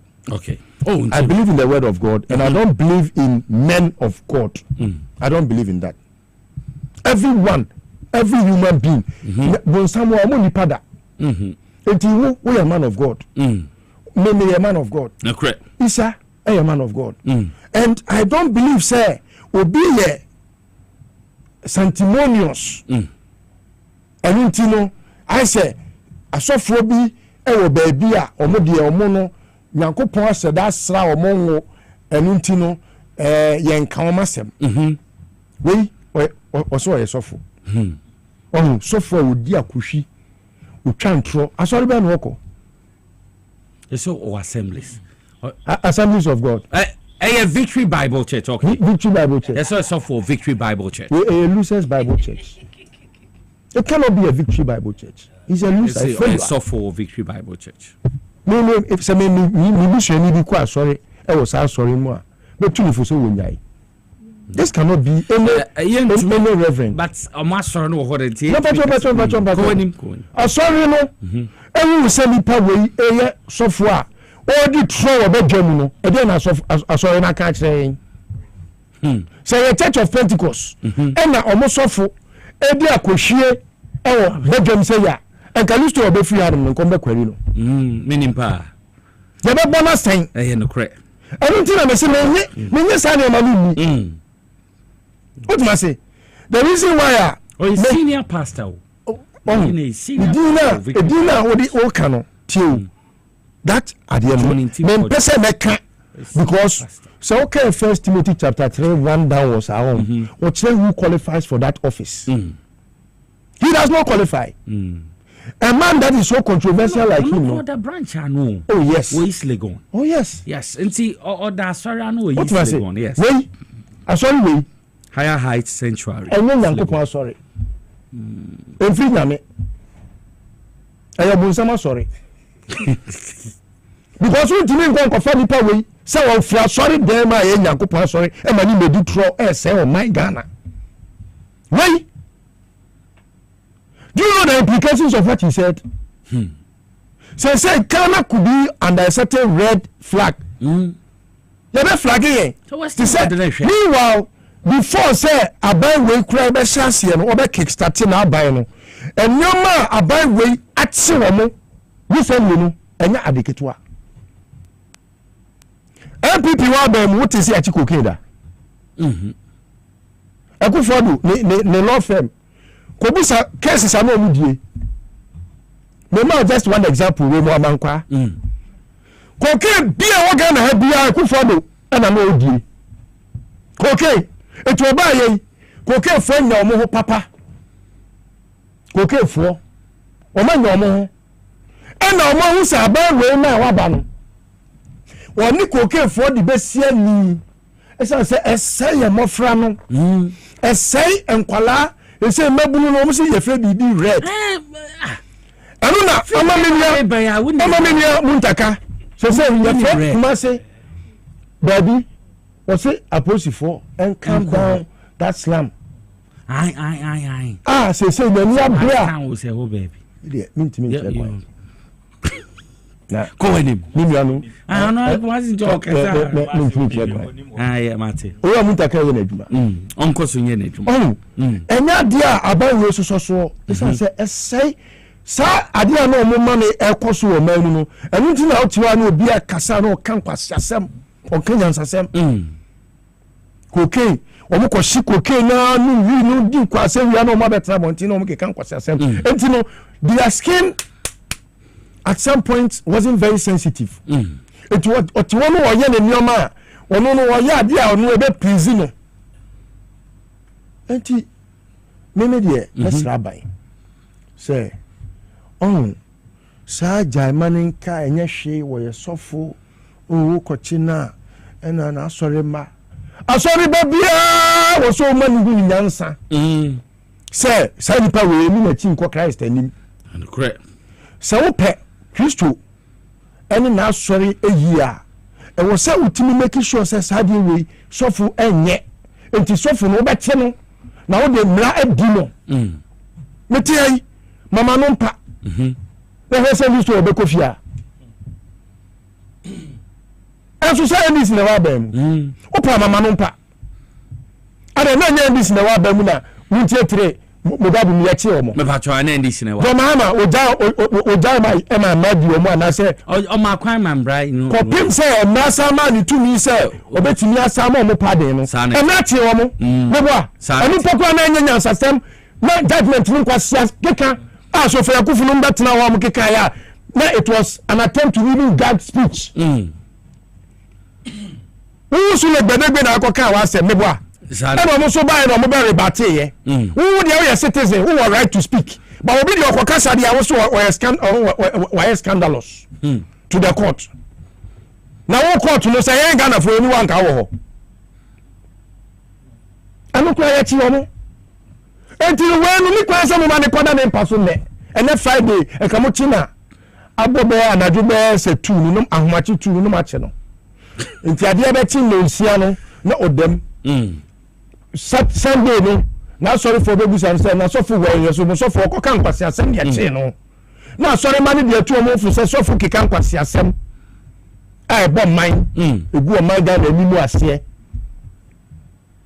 na say kana nkwati kana wo first narcotics on cocaine cocaine one for my news mu o de ba news for the time which is here cocaine man teda Akufo do mo time crampo barrier crampo no ma yiri na fi ekwan mu say police barrier kra yin free kwan mu na obi an nkoso nya mi cocaine business we boa sanity we o ti bi kofa police helicopter no me kofa we afi konya police helicopter no enu na so we ko fi asati be bi atoni ba pare what in one samba me better studio hakan wasem wo sofo na wo su kwa ko kan ya asem na wo ya for dro asem wan wo say kra me na medi team for dro ebi papa say na wo di akoto nipa boni we for dro bi kama bi for dro kama na wo di ebi for dro we di boni enti media me say sa jamani nka jo Muhammad subai bi ne nya hwe wo mu nya mani nka wo ajon sabi Yohani suboni Yankopon de basasi so say betene nioma enunti na politician bienu wetima ye bold to use that word reset because you have to have a total overhaul of the system and so we must not behave say business as usual and we suffer no akeka nsem bibi ngwasa na okọ mo yiro pampe kopum so obeka sase mo kan na ye ntro no di na emu ni hu ani mu ase se me be ya da chi bi akwala bi nsu hwe ya odi betu ne hofu na se mo ya ma de se o mamo nti no e no ye sofo na sofo na matutu o mu coat ebi mu coat mu ntafre no ma ba o na Mr. President, Your Excellency, na sorry for Pentecost for maybe ya papa baako tobinku na ko kre aduro apemfo ya de aduro ni yemo na omu na asofo timi asimu pam say omo kwa akoka che o mampani mahama say enya hwe o man nton we oto we wi a on to biem we na sa wum asore ba ade ya we elder ade ya we say ene sebi preduasa to mahama Boa pharmaceutical companies. Yes, it will say yes, he benefited. It will be say John Mahama won play mu year and ko what crave bua enye no and ko ma won ton eso so boa mu eti me mesro mo say sa title na ye de tututu nkofo so obi ye ohene bo se won ni ntuno mu ntafre obi wo kra no afra ba sheet no didi nkwa asem wetimi nka sa ni o ma mu ni yai essay o mine no we party A obi ye party B the country woman who kane say o man ya yetim ya efre ne Ghana yi ya ni monyam ene ma wo fa Ghana passport a wo de tu kwan a uko ba bia ne ya so soro so o man ni munyam a uko ba bia wo so soro enfie mo twa atwam a mo betena aba mu ene mo kofie mo hunu ani wuo se mo kasa 88 eno kura no mo wi a 4 NDC for na omo magnanimity de minim bibia na munya manenka na perifo na say ekua friye ne mini aba Obi. You say MP wo ho.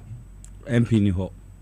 Na mo jaw mo na omo nam na omo fi say eyi ase me MP. Otima say. Ti mesre say yo empanifo be yere ne pampe.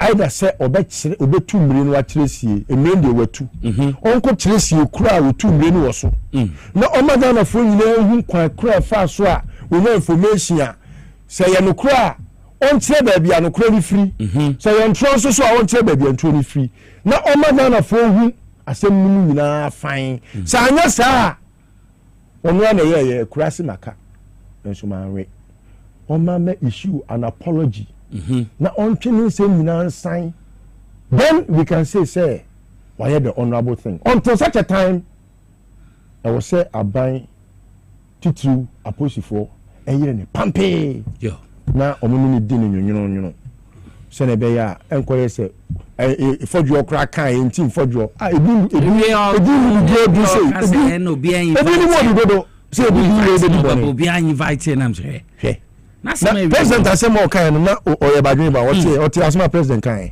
serious announces our tweet na president tweet hey president o see ati e be so me emergency ni na ahwe agency no mo kokko bi yan we assistant brana betray onko chirim eno na baabi akoke no ono nko na yesofo a wote Ghana ha ohu baabi akoke free ba asofo ne fa akoke fo nko a me nka kirewo we be come no cocaine me na mama da say for the we cocaine e be come no because say na Canada pon na Ghana ha plane way to Canada pon na Ghana ha e na me nko na e frame me information oboa waduma mu a ti waduma mu e na woti mu comment say cocaine a una ni ba bia cocaine ni free buy e no ala no ko na ko kire say cocaine na e wom e na wonko na yesofo a wo Ghana ha o minority micro minor minute minority leader cry ya mo na mane wo pene e bo amane a ko ne ko catch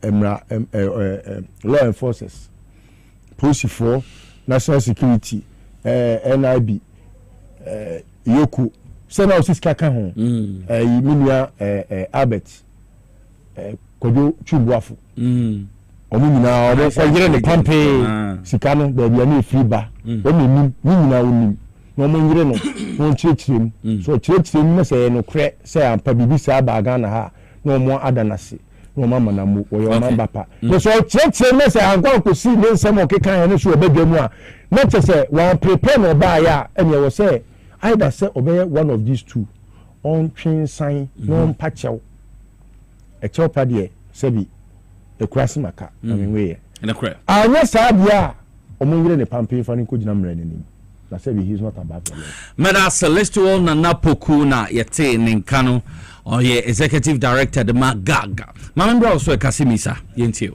okay me chia etfo nyina bio na kin me assemble one say Ghana ya pampa ya parliamentarians no too much. That is how I see it. Ya pampa mu too much to the extent say sometimes no omo feel say me a member of parliament me can be bia sebi under the so called immunity clause, so say then be no omo one. So I can say whatever I want to say and then go and hide in parliament and I claim say me a parliamentarian. So mbepa the leadership, especially the speaker of parliament, I know this is going to be the strategy of MPP because omunim say nkwasi afọ no omuwom no omukọ radio stations no omukọ kan nkwasi asema ehwa ye be do omo ho no ma before be pie ni ache no until they are going to be using their members of parliament to be spewing out some of this rubbish just to create some impression about the country called Ghana and then the reign of His Excellency John Dramani Mahama. Now, so I know, say the security agencies are well awake, and they have to meet these people. Yeah, I say my papa we be kan no.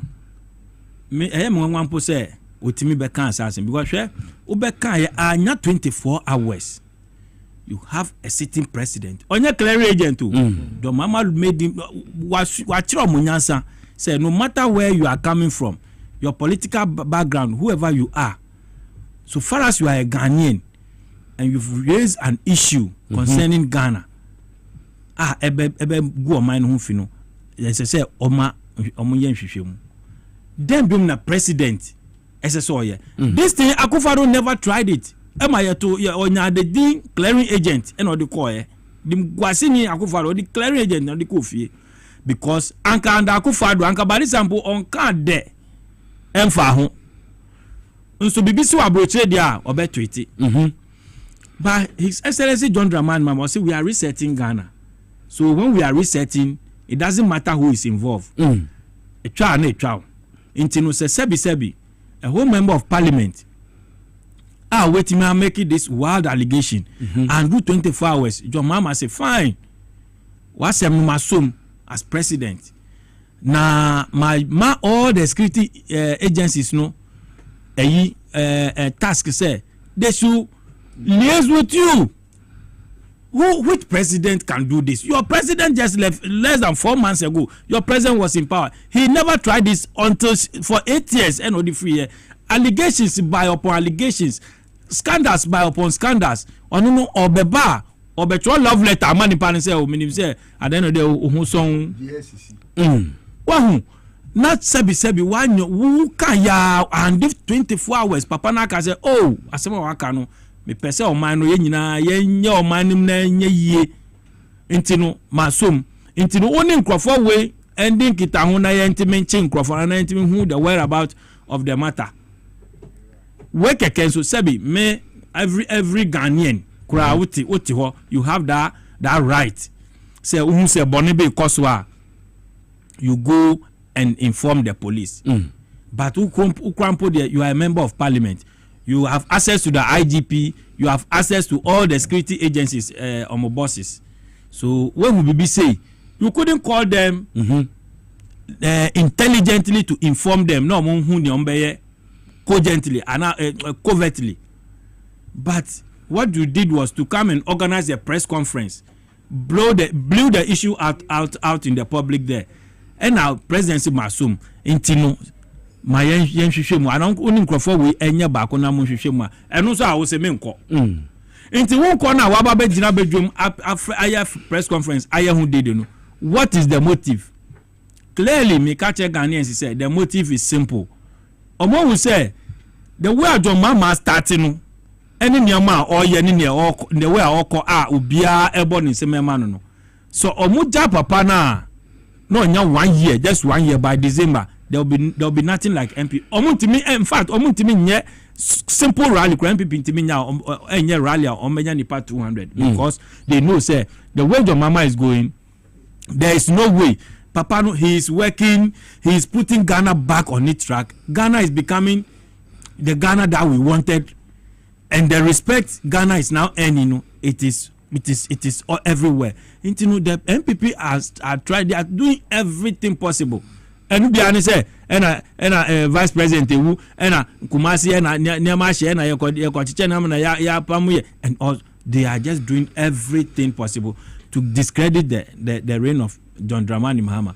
And you know what can say president say we need now all the information because from what you were saying, yes, unim koke dudu akwa muduko see flight no unim money sika dudu dollars dudu amode buy o say dollars dudu amode ko you have a lot of information because una o kan so so papa say sebi uni omo kan ayame kabani sankwa udi be kokora no waji udin because you are an opposition party and this thing is about the incumbent party.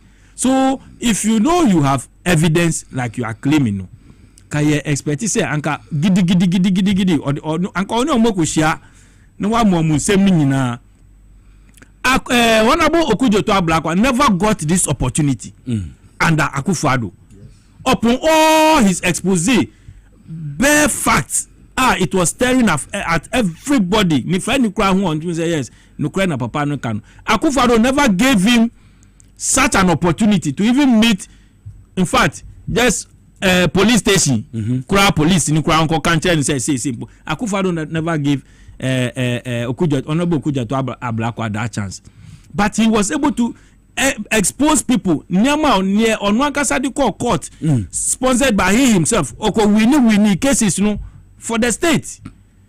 But you are even lucky you have a president like John Mahama who has even given you free access to the security agencies. Go and give them your evidence and let's get to the bottom of this matter. Also wonko. And tisa send a missing brother. Share John Mahama, this nice man thing, it will not help. Yes, you have to be firm, nice, but not. Obviously, John Mahama is firm. Or you're firm, but the nice now, nice no honor no. He's extremely nice. Oh yeah, gentle, extremely. And when you are dealing with a political party like MPP, I don't know the when Atamos came, he left them in office for more than almost 6 months. MMDC. Yes, he didn't chase them like they did in 2016. But what did they do? They chased everybody out and did a lot of things. What your mama cry? Who cry? In opposition. You know all. So these people, they are not people you can treat. Because say yes, Ghana for they have to be happy, they have to live freely. Obia wo case as I say mrano endi ni pepepe enye say bia nipa ni NDC nintini onfa no ho na NDC MPP ni de no ho chire no. There should be fairness, but be firm when you are dealing with MPP. Menya it say because onyawa obeyaw obeyawa ma ukra you not believe it. So His Excellency John Dramani Mahama, we accept and we know who you are, we know how you do your things. But MPP, the war more corner, they want to spoil your government. Obia Beka Asema Enim. Up to now, how many days now? Or say, who President Kwa reply no? One man why say you want to help him to uncover whatever he has. Up to now, Papa no so uncle. And then the security agencies are still there watching him. Mr. Yonu, IGP, you have to arrest this man. Should be arrested by this time. Now, Sebi, unfair information. It's by this time. It's all watching. The reverend, he is not a reverend. As I by this time, this man so sometimes I even ask myself, sorry, or a reverend. So I beg the security agencies. Muya say now, you give other people the chance to do more. Adewa why someone China people because say throwing propaganda. No, propaganda there it flies because radio stations, radio stations, they know the people are gullible, so they can throw anything and then they will also accept it. Into propaganda, they look for a big propaganda and hang it on the neck of either the political party and now the individual leading the party. No more the power, and that is what they have started. So His Excellency, we are appealing to you. In Tim Forjo shouldn't be sleeping on his bed by this time. As I said, by this time, BNI Afano on providing the evidence in the next 1 hour they should release him for him to go. But if they allow him to be there and then also you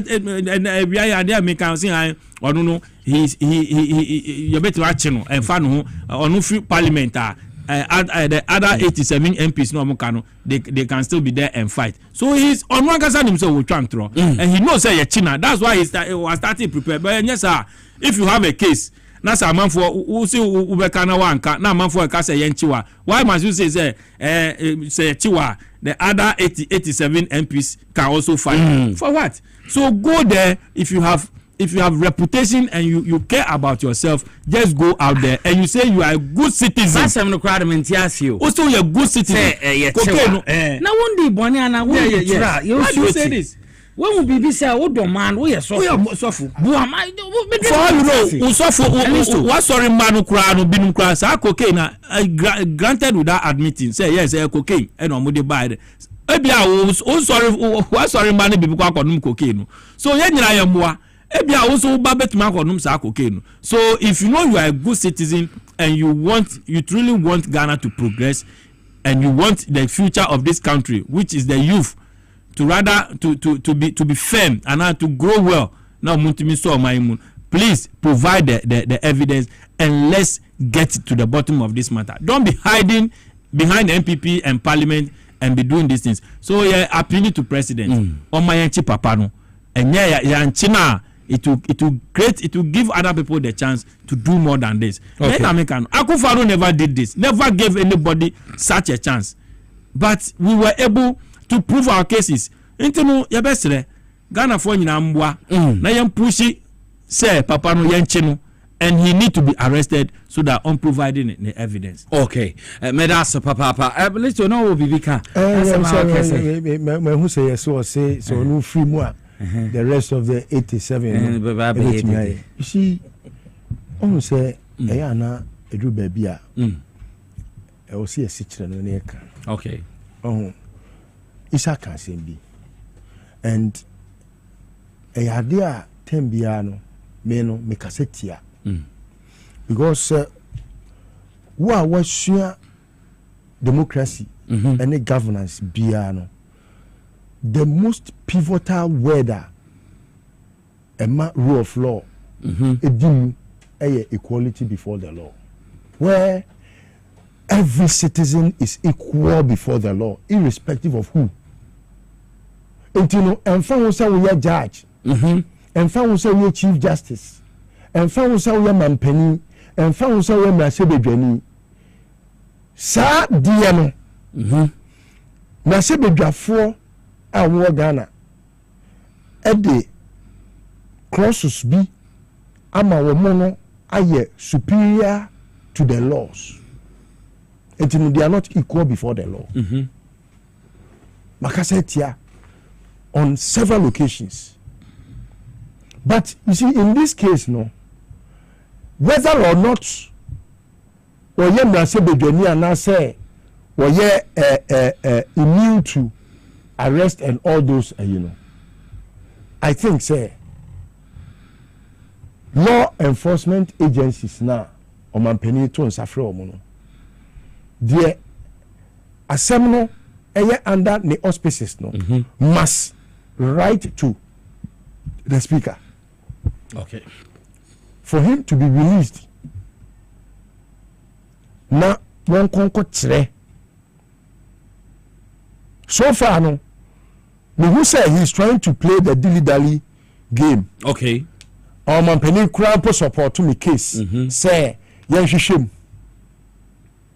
But on mampeni, because he knows the end from the beginning. What do I say? It's not as if he's Nyanko Pobia, Unim Bibia, you can all meaning, Debbie. But because of his experience, no, and the way why mampeni pen was higher politics at Chenintino. When you muntro and when you nokre. But who said only a tuane chantro. Na omampeni nyo bia otesemia beba betina aka se intim fodwo wo ye trofo isan say or a quintessential gentleman. And only sa gentility no, you can't take it away from him. But again, those that think that John Mahama is too gentle and he behaves gently, on your strict, and you're not correct. He will smile with you knowing that you are going to jail. He did same to Abuga Pele, smiling with him knowing that Abuga. So I think, sir, okay, the law must take its course. Security agencies must work. The proactiveness of the security agencies, no. This is one of the test cases, Abba. Say, omu down tra allegation me baba be ya to obiso no. Untimi metene. Yo. Meka because someone intim fodjo amana me yi ne ho ano e wo badwa mu a. Allegations amenya gu nkofo so ukroma no.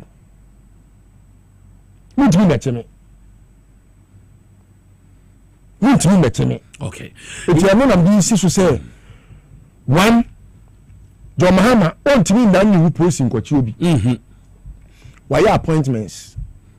Your national security coordinator, you were BNI 4 NIB 4 yewo yoko ho yewo financial intelligence unit Minia Albert Nedano Albert nso bo adwuma enti kwetu mboafo osisika a yesua do so puo adibe we ma we mu no mesra mo hwehwem yo mo nyire me pampe na baabi asabi otumire no onko kiresi kura otumire no yemfa ECG missing containers no so yemfa nto aso list wo am say we no sa ade ye ba ye ntim fodo ade ye ye diversionary say because try to me Facebook say yes a diversionary because that is how omoye omama yosem maybe you kumase those times I think some of Fox FM okay and Kofi Juma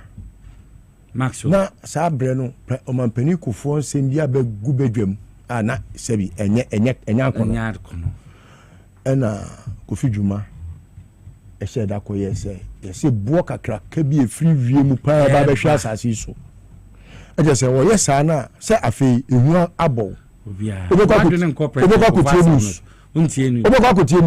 aha into nkotie news bi untie news ana ebo ne ho asem ne yebeka ubetie bo ne ho asem be wie no diversional tactics wa ubedwane akose dem untie news bi ne boa yes eyo musu ano no ene o mobile we ayesa no omu nyine hu se omu ni credibility but because say we are reverent no no pushing so ayesa de ko kan amafo be gie dia ten afenyo mark ya wo mi enunyam enti wo ya wo nkonsa te se de no ye pumpkin Japan say papa panin toto una ya suma ko kekansem na Ghana fo nka se anas nye ni papa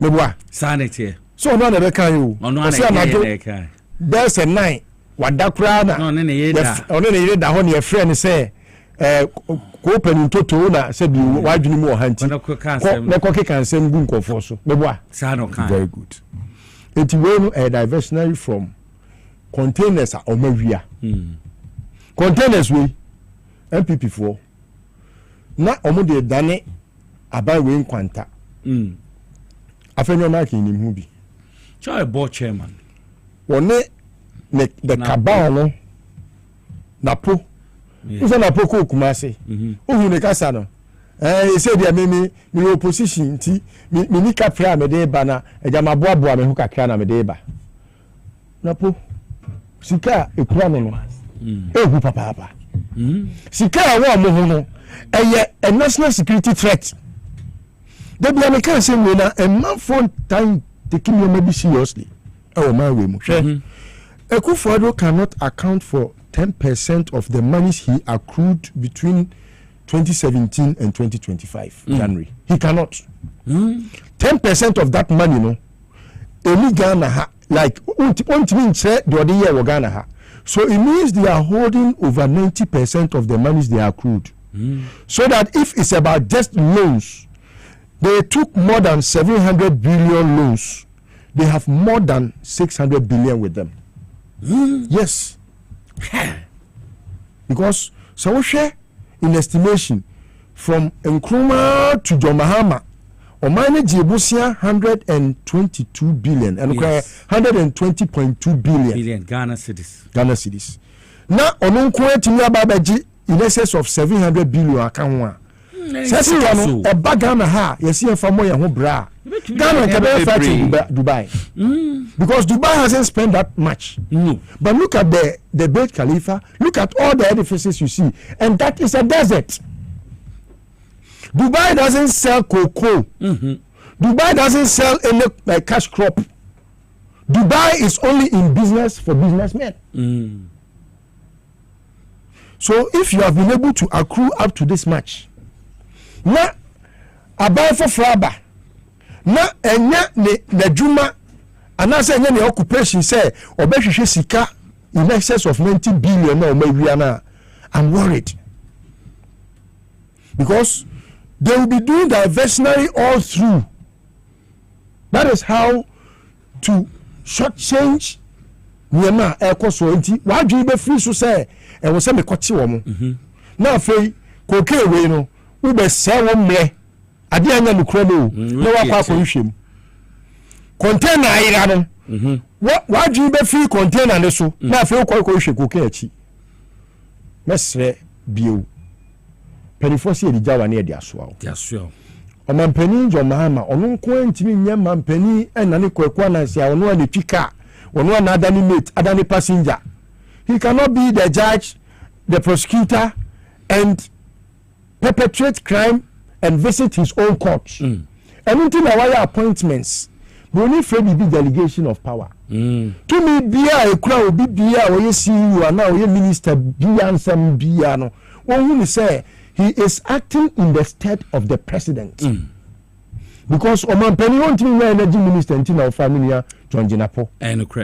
And as brainy and eloquent and very sharp as he is, no, look at how and some what the chronology of the events, no, the chronicle of it, no.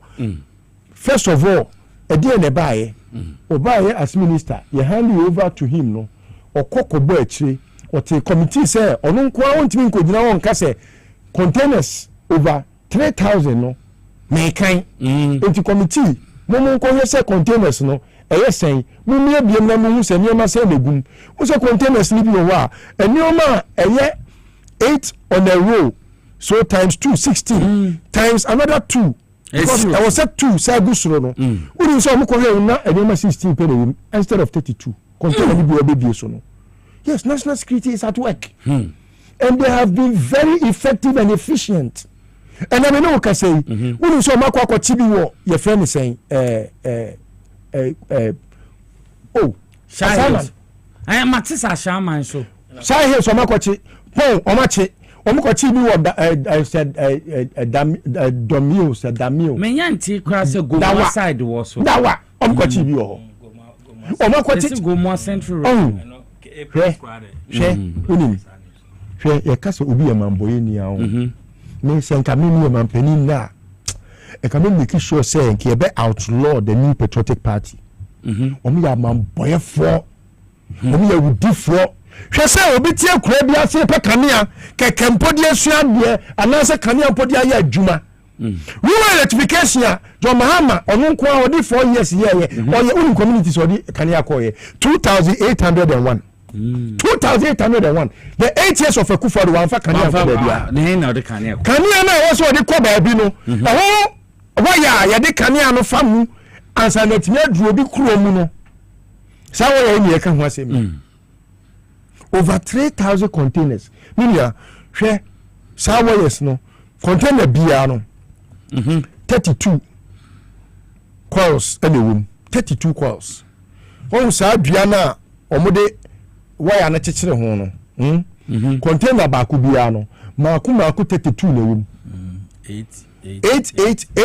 8 on the left 8 on the right 8 up 8 down what must I say so 16. Multiply 8 by 4 rows you get 32 and so every container carry 32 coils zero so now the panel they multiply 32 by 3,000 containers. Then you know how many thieves the MPP has. What must I say? So it's very painful. Say, Ghana me say, my Bible drew baby a friend the political class. Said yeah, a friend of mine can't count the political class. You know, I have to bestow on myself the accolades of thievery. And make sure say I rip the nation of its wealth. Apart from say 1 year bottom sika on e-levy and the betting tax no. Now we say real when you ma on one kasa ECG akra you ma na fra money e dey abegu port. Say you fan kwale rural electrification project na cables aye dada so you fancy sano.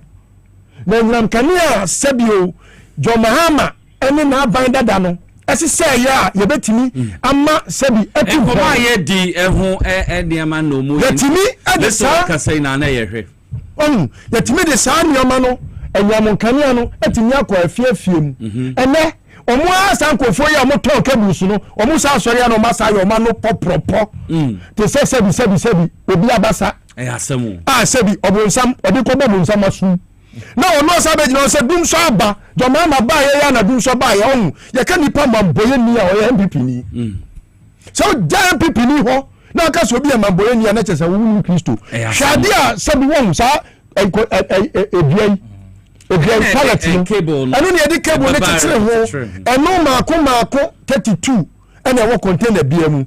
So multiply 32 by 3,000. 8 times 4.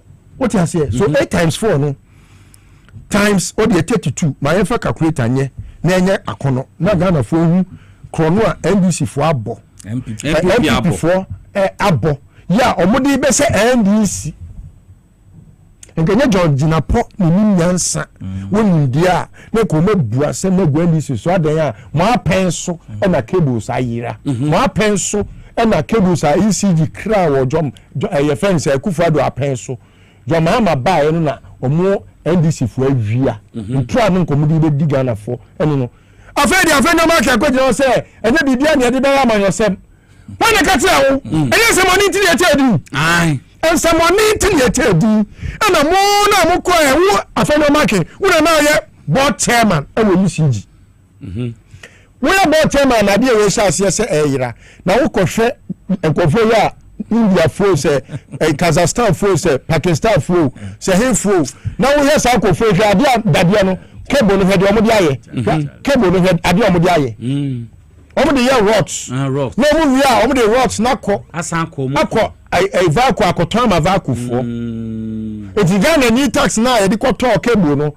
ono political class fo na wia MPP ni no wia de no wia ye no ono asa de ade na ko akoton ma ekofo mu age omo sika wia ye no woni say MPP fo na bi na eteteto MPP fo ni bi na eteteto o se Nyankopon obade bia na obo ni yie ade a ye friend edidija Nyankopon na boye obo edidija se na be ya ode bete atamfo to ode bete akronfo to se eni mu na nenam ya didi ajabinom omo ko wi akebos no MPP fo no omo anko fo na eteteto se we wi abi wode ne dia ne ko ha na we dia tie no obekona kebos ni gugu yi se me no kai sei asama Oma kwa cables ni bia omo kwa kosoa national security ye adwuma timo mo sema national security for ni e mo piao omo ye adwuma enti obi bia wo information bia fa cable bia ho bia no mesra wo en fa yinta national security for wo de in a worst case scenario studio ha omo telephone wa wo betimi afre no baka so won't mean friend now you used to well afre no unim King Nicholas afre no unim Isa afre no obi bia unim bia ohine baba ne afre no moga bi friend obi bia ya ashama ya kan ho what I say enti no mon frefre na mon ko from penifo akronfo man boyefo na afenya ma ki di o manim no mo bokro no no mo ma o manim mu ase na sebi se wa nya bibia ma wase a twa ho sanko bone kro no emfa kebu we a sebi yenke de be kra ye de be ma obi a onu so wa kura ase a woni kanea no wakowia nti we no afenyo marking be ya no ye be friend apo be free Samuel du Dubik mi ya no Mini ne mada. O se ne chi na si ye the original. Ba ne se mo. En sama Dubik kan ni nyina. Esisi so. Konko yi ni ho ano. Ena radio so ye yi ho ano. Mi na mi ya no. Tie me Dubik. Minim se ye Dubik tie. O ye pim. Na baby a odi ne nsem ne nam no. E ma ne nyama kono. Dubik should go and meet national security for. No details bia wo bia ho fa ma omo. Or statistics or radio commentary now, I will be suspicious of his character. And your radio so come up. And yes, I could say, me Fabi, Dabi, and you want Fabi Assem, and Penny Fossi the Jawan near the Aswao. My brother was in charge of ECG and the Kufado, and an apodin and Niano resign. Obi an apodin and Niman resign. Okay. And an aponom no, Omudin and Nison resign on Mukoto cables no. Was and Rami Tia the Casa because a GRA or Muye Baton do trail letter say Munjai. Yes, and see another day say see and to say the big if I saw a see the wicked assembly when you be on work on national security. I like that national security or when you're working. Well, betting your question was some Owura Razak, Nimonyani Razak. Me pacha una security coordinator. Ade also under my tenure as ECG MD no and as a CEO no. Me kono me hand over no to nie. Me wiahwe me kwa no me resign because yes ma horoba, yes ma bufuo e na me de resign because na pompe na asem. Na pon so me nuano no na po ronam we. Enya krono anka na pon koni kapre. Enya krono na po oni kapre because no osre na wadi. Na po ankanya obi ando a medical doctor. Oye medical doctor, only medical doctor say here omo e wo Ghana ha. Ko ni. Na kane no me aso me pese oye doctor say na be abenyaska. Doctor ska na wom. Ko ni. Me say na po nya krono a, enya na po krono a e koni kapre. Because we have say na po college scholarship. No be o ska obetuma college scholarship. Enya do mama scholarship anka na po ko betuma go school. Oni kapre oje dama and we be to sre e friend is le friend twe beta. Shami no nsiani bi. Ana poncha body say oje dama no dia kutu. Oni kapre enti krono na ma na po na waya twom. Enti me sure say bibi ken komo na wodi no radio so no. Ebi e wo so say e beka say o national security a. National security for mo hwehwe bibi. E won sam ka. Anya say na yet say I say one no will defend it. I say maybe the men can ho. Anya mia. Anya wa e hwan. And to the big should walk into the national security. Okay. And make sure say bibi bia onu wo bia no obeka. He should pour it down. Sing the good music. Let it be audible enough. The national security coordinator will hear you. He will make sure whatever evidence bia will be no so mbeje. Because we must find the last cable. Togo. Cables need to Togo. Yes, and they are there in Togo.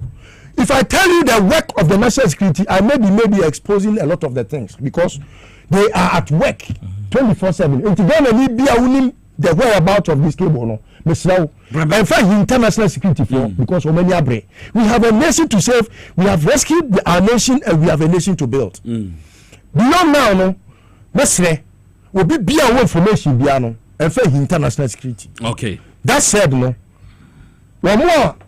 Almost no more. And before the new Moshe, and this is for now about Bemuna di Irano. Some say you find your politics. You find your politics beam. The big Kobo Amani. Kokabi be a winning fire. Time I will free wa. I found a market better with Tony in our coca. No be so who show some ba na wo ko so de hie meboa esanet na mom se wan koka na se ehwehwemu ko ba se we do big wo ka ho a minimu papa nimonyami owura mahama ni papa so di mahama ono so di mahama o wo papa lo ya ni mahama yi sebi menimonyam enya krono no de etete wo enti se wan koka na asem ko ba na se wo so udi ko se ya ena na wo so wala o Voila. What must I say? Matthias. It will be only who be down coca. Because many dear, Nipa meaning some movie as I no. The suspicion in each no. And Napo any Aquila a micro minute minority leader. Akpeno. Omona, maybe dear. Because Obi TV as I said here, and young ones will be to me cable. To me, your man. From whom you be a queen, but I say, my brother said, Cassivisa. Yo. Assembly see here. Sometimes me yeah. Containers say old man say old man but I know say a lot is happening. I know say investigation will be air course. Those time former national security for war Herbal. Customs for no more Herbal. BNI for no more Herbal. I know the investigation will not take these people out. The way I have what here, before a container can go out, a custom officer should be aware. They will generate documents near Bibia and ya clear container same container P. So I know they will extend or more investigation. But me share the way or more melty ions no esa modino. Ebinum in a way, ebinum in a bus. Vacuum. Yes. oh yes anyama say maybe some who say ye nyina ye wo Ghana ha obia is coming from a village. Everybody has a village. Sometimes when we go to our villages we even ask say into these people, how do they even survive? Because they do light even one day crowd, then we are complaining. When you go to a village and you see people who have been in darkness for years. Na say sebi uti nsem say ya na abandon sika akokra de ni di aba ye di ade na aba say ye mfa ye oman adwuma enti mo school mu ko say mo do bebo kro no ana mo ko say I still don't get it. Enti now for this quantum of containers Many na cable so be see meters no any for the meters na mo ton. Yes, generators. Bi mo sabi wo sa. Nti na wo call ECG those time. Ya ton bit per meter. Nan wo ECG. But local market for no mo sub contract. They will sell meter for you. It all the system exactly. Because I omu ni hubi. So to put it in the system simple. Into say wo kai wo kurasi na a man for eda sunu sa na say wo ye penyin na say ye de nyama say o man akra nyama say to help others to also see light keke to see light no so that fan nu ana ohun so dawa on timi hwe TV. And then you do this to the people and you expect say Nyankopon shira wo mana wo omo no so wia na wo dey hwe sa wo mana wo show omo no. Do you think they will come out as correct human beings? Nyankopon dis akatuan ba mas wo no. That is why musika mo anya no mbibia no you are struggling with illnesses and serious and severe sickness because the way amudi yes we are the poor the extreme poor you are taking from them. The small comfort so are buying pro-poor policies are buying their aba and also be bo monso no then you are also eating from it. Me yi hwene na no adwasafo nsem okan say even fear HS kura 1 city this was her worst. 1 city 20 pesos so you came to hear say on inflated figures of schools are existing and fan come na munyesika. Why are MPP so wicked? What is their problem? And I say sebi yet your mind among for egusu go social media body onkrofo meanwhile nyama iron container ayira nyina mo amuye de scan mo anyebi mo hu the way ade no call no nipa na wia na ade one na yire ne man ne girlfriends na edi and then ya chenu ana ade na out and you are there defending that person. On my ben yenim say ye chechire meanwhile unamwe the doom lighter says in a missing manka your doom lighter you be making noise and a John mama and a ban but nyama ye di be light ni yama ade na esi ho no. I mean obi here way and then you are supporting it. Now who support this and nipa we into a bestre His Excellency John Dramani meaning say investigation there. I know a lot of things will happen in the next 2 months. Never because we kromo ase no. Say no modi here politics no. Investigation has nothing to do with politics.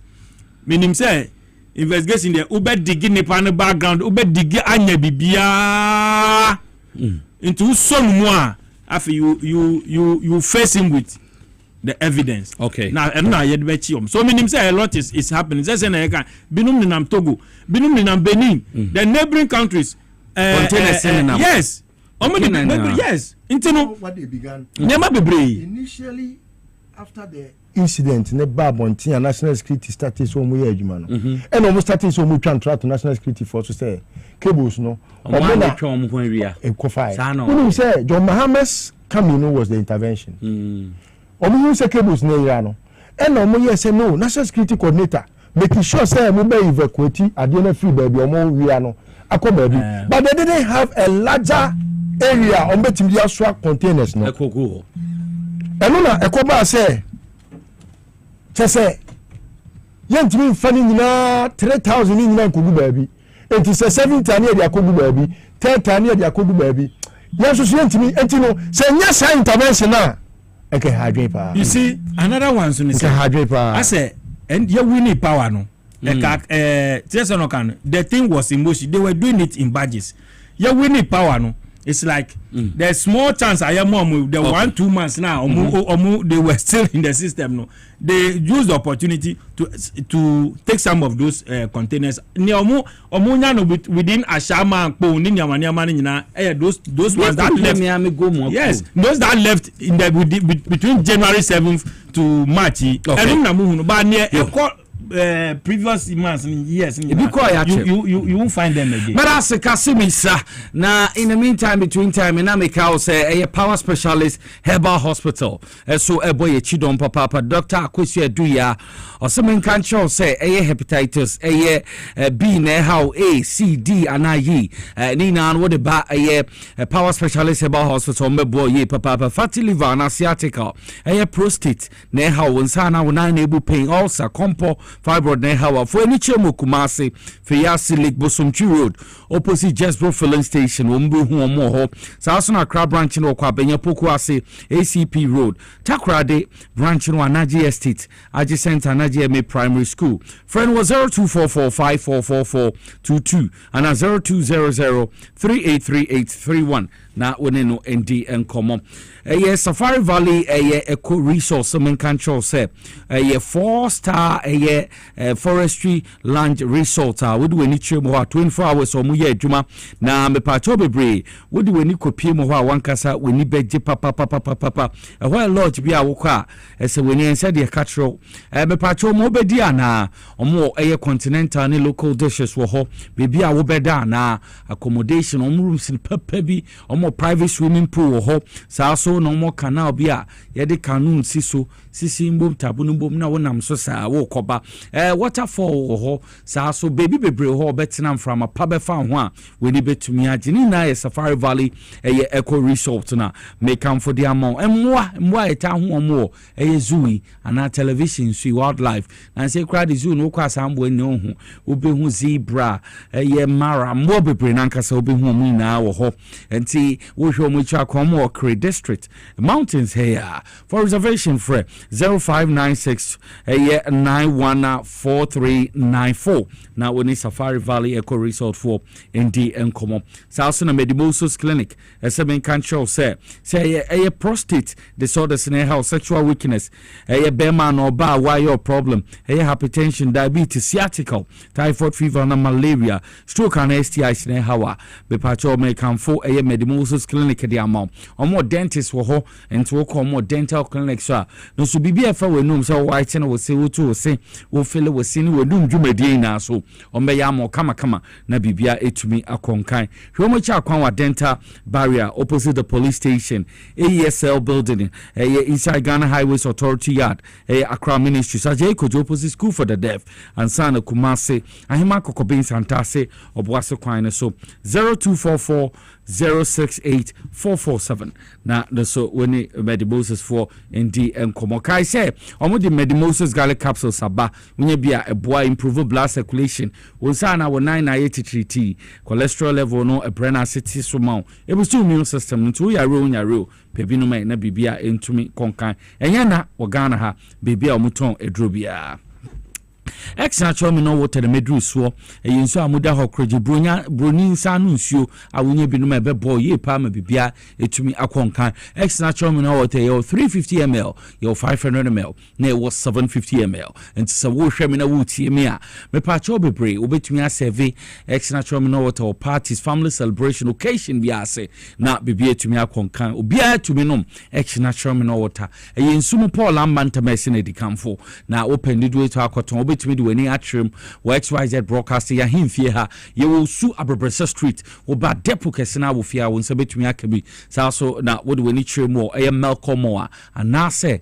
wo call best wine a so unsa betumi aka ni na bi ho ato anobude fom ye papa otu na wakoton na bibia etumi akonkan 0596 273546 0596 273547 udru ha wo hwa akranya bia num ta akrasra na akrasre se wanom x natural me no water Stephen Apiensuo na o say simply natural victory garlic mixture na medru so obi ho anakoma bon prepare to se bia no society tiriti wonai sa o se ananse na achew wonye binum ebebo woni su to be okusukusu sa so na improve blood circulation ye wonye victory garlic mixture ebebo be bibie tumi akonkan nkra ha de open the door to akoton afo ni chemo okan shi Kens walk Herbal for 02012932880 and 0242545633 na woni victory for indi and come enye na organ ha bibie to Nairobi anto kwa wonsa betumi akabiu wo ho ato mame san ko listo nana poko mreno endorse bebre nti ye be chene nkakra listo yenhwe be mame mo be 6 minutes bi na yenhwe wodi ko anim but yenhwe legal mining ho nsema ekoso na new measures are binding to form wonim owura muntaka Minister in charge of Interior, Tuana Mobi. Was it baby on my illegal mining galam say biano, district in divisional commanders and transfer.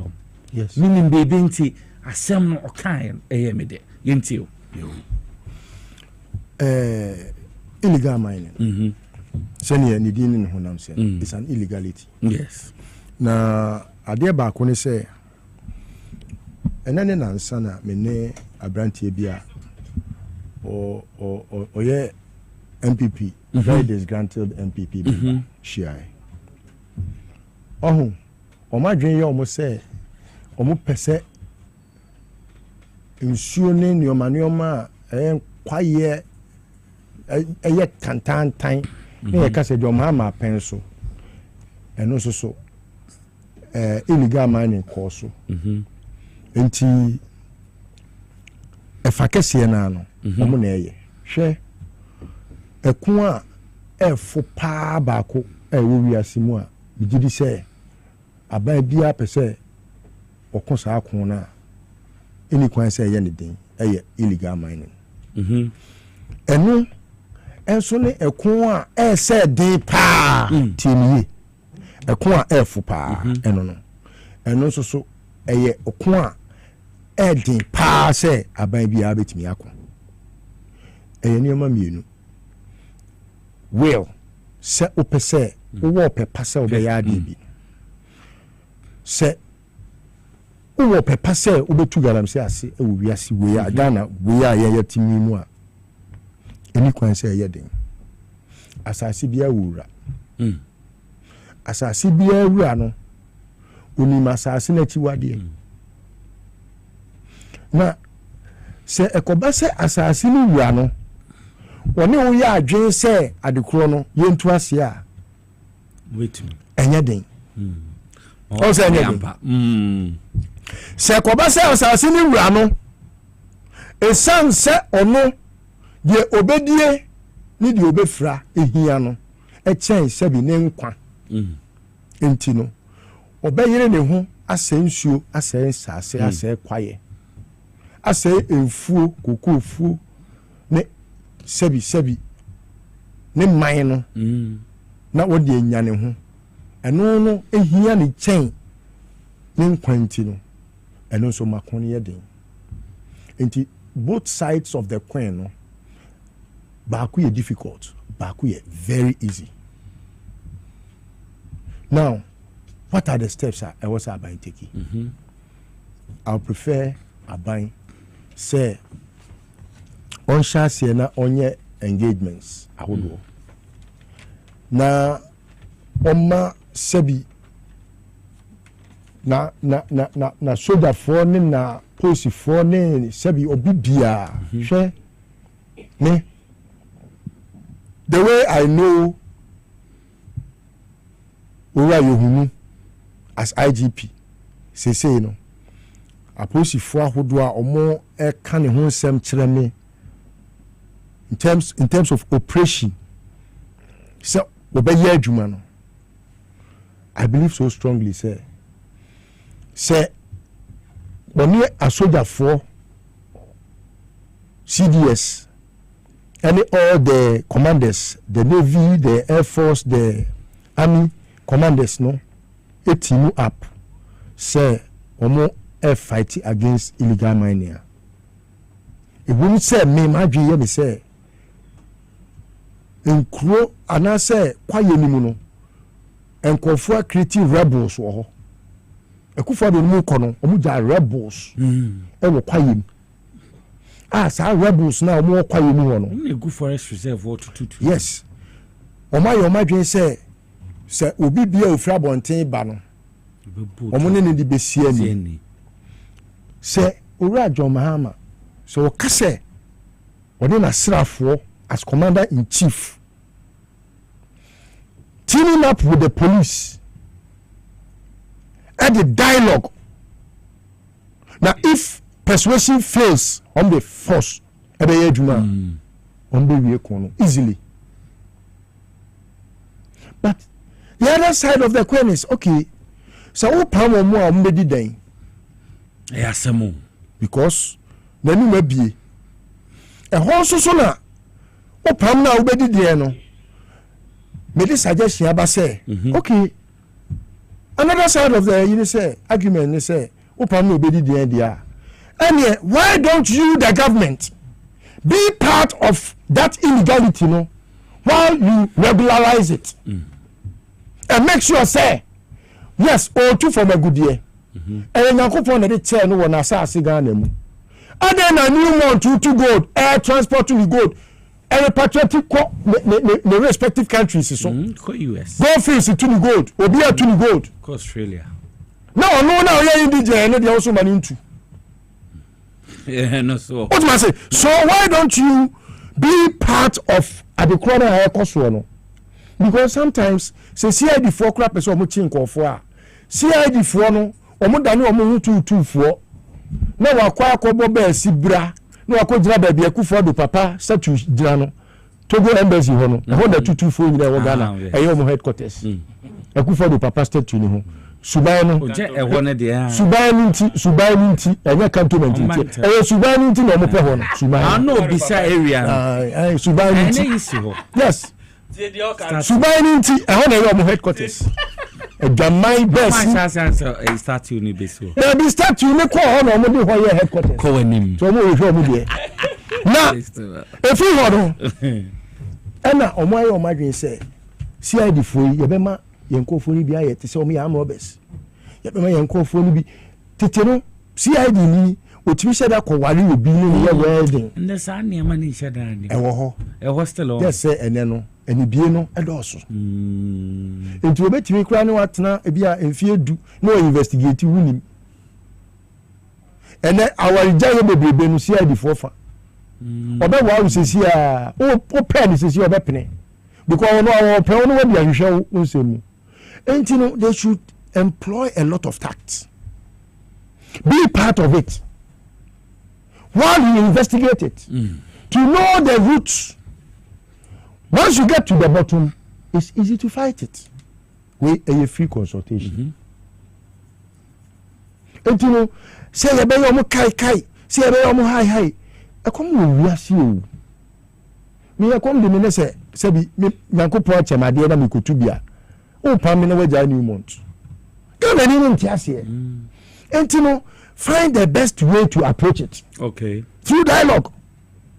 Many man you see no million out of force ya de bia e wo se bonaba so say palm industry could you say Malaysia for be fa abe free Ghana ha no the call and as say Malaysia is almost world's leading producers of palm oil and everything palm nuts yes o my way and say unam now the o the adweto ka kwan ho kura betimi adane abe na no bi twa mfonyini bi kire me ka kwan mu ka kwan finfin ebro hwegu wo say omunya accident na ebro ni bi hwegu na asase efifi a ebro na nyini a abo 2 cups ka kwan we have so much arable lands you betimi produce a lot me hu ye krampo na mega be hene abefum meaning how much oil palm oil ewo ho a otimi di generate oil bebre amafu enye nena sabe we nim se mfaso wo so mfaso wo so dada abaye nto ni bibia ntwene etebe kakra no sabe atofo sikan no ni ye ba baye oil palm te se cocoa cash crop yes cash crop it was here say oh we palm board they say the cocoa board cocoa na yenya gold board gold board no they say your cashew board ebe ka kan cashew board dey na me wo bron half then na do be da omo so be amba pacho me yenka banyere mansem na yen forget it me da say say auto force ya dia wo kan mo ma yen so mu na yen ni say no I gold board no na eru anom achu otie no eda asthma esutie eda asthma etie etie mo abaso pa yeah the others ono oye glued oye praise man oye da baby for oye praise him okay so that's why I want to owe you see so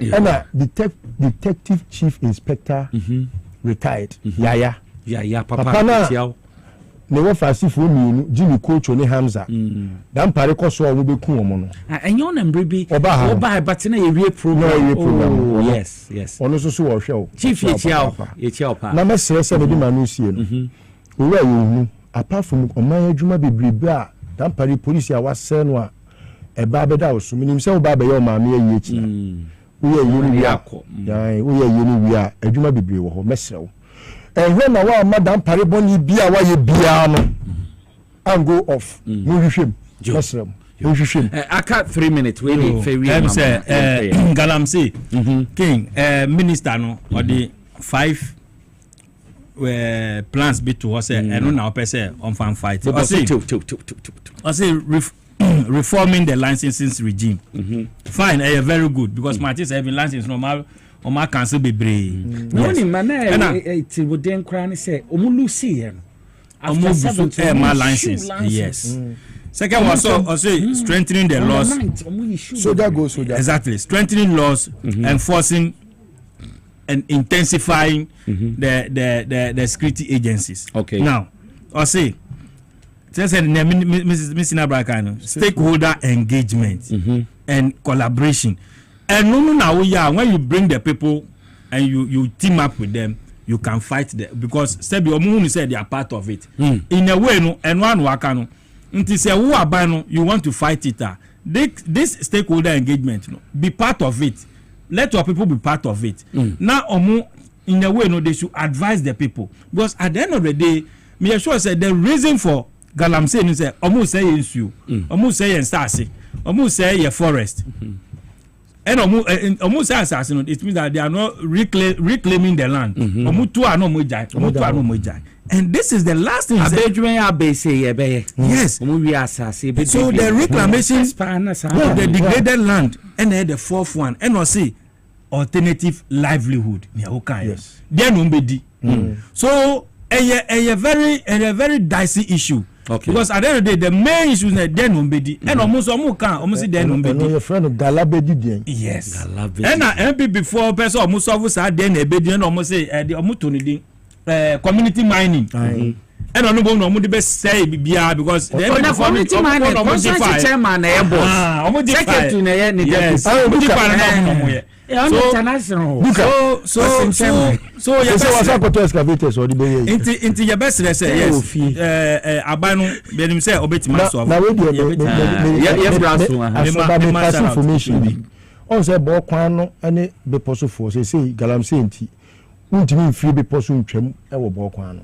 Almost kwan no. Wo Ashanti region asem no. Yes, Ashanti region. Bosom because me yemi sheme pa. Mfi seta krado kwan so. Yabi bosom twe he say bo kwano fo na omo tu Galamsey no omo so mo ma be poso fo ma mi nti ono so mecha boss mecha Joshua Tawia and honorable Marcelino and Kasongo group me group a Herbal open investigation bia on be maw mecha me boss Lieutenant Colonel Daniel Anto Brabonda and brigadier acting general Ghana Post and Herbal brigadier general Paul Sedu Yokopon Shirab Mara Samamenda list on Nanapoku Asibebre or executive director the Magad Sasona Kasim Isa honestly a member the NDC communication team or former youth organizer Lojo Kuku me amedi dwumadi hu cham from Nicholas ya was yours we between from Nicholas say yes wamba you be say share the video have a wonderful evening imom ye the news papa in the can day bro Accra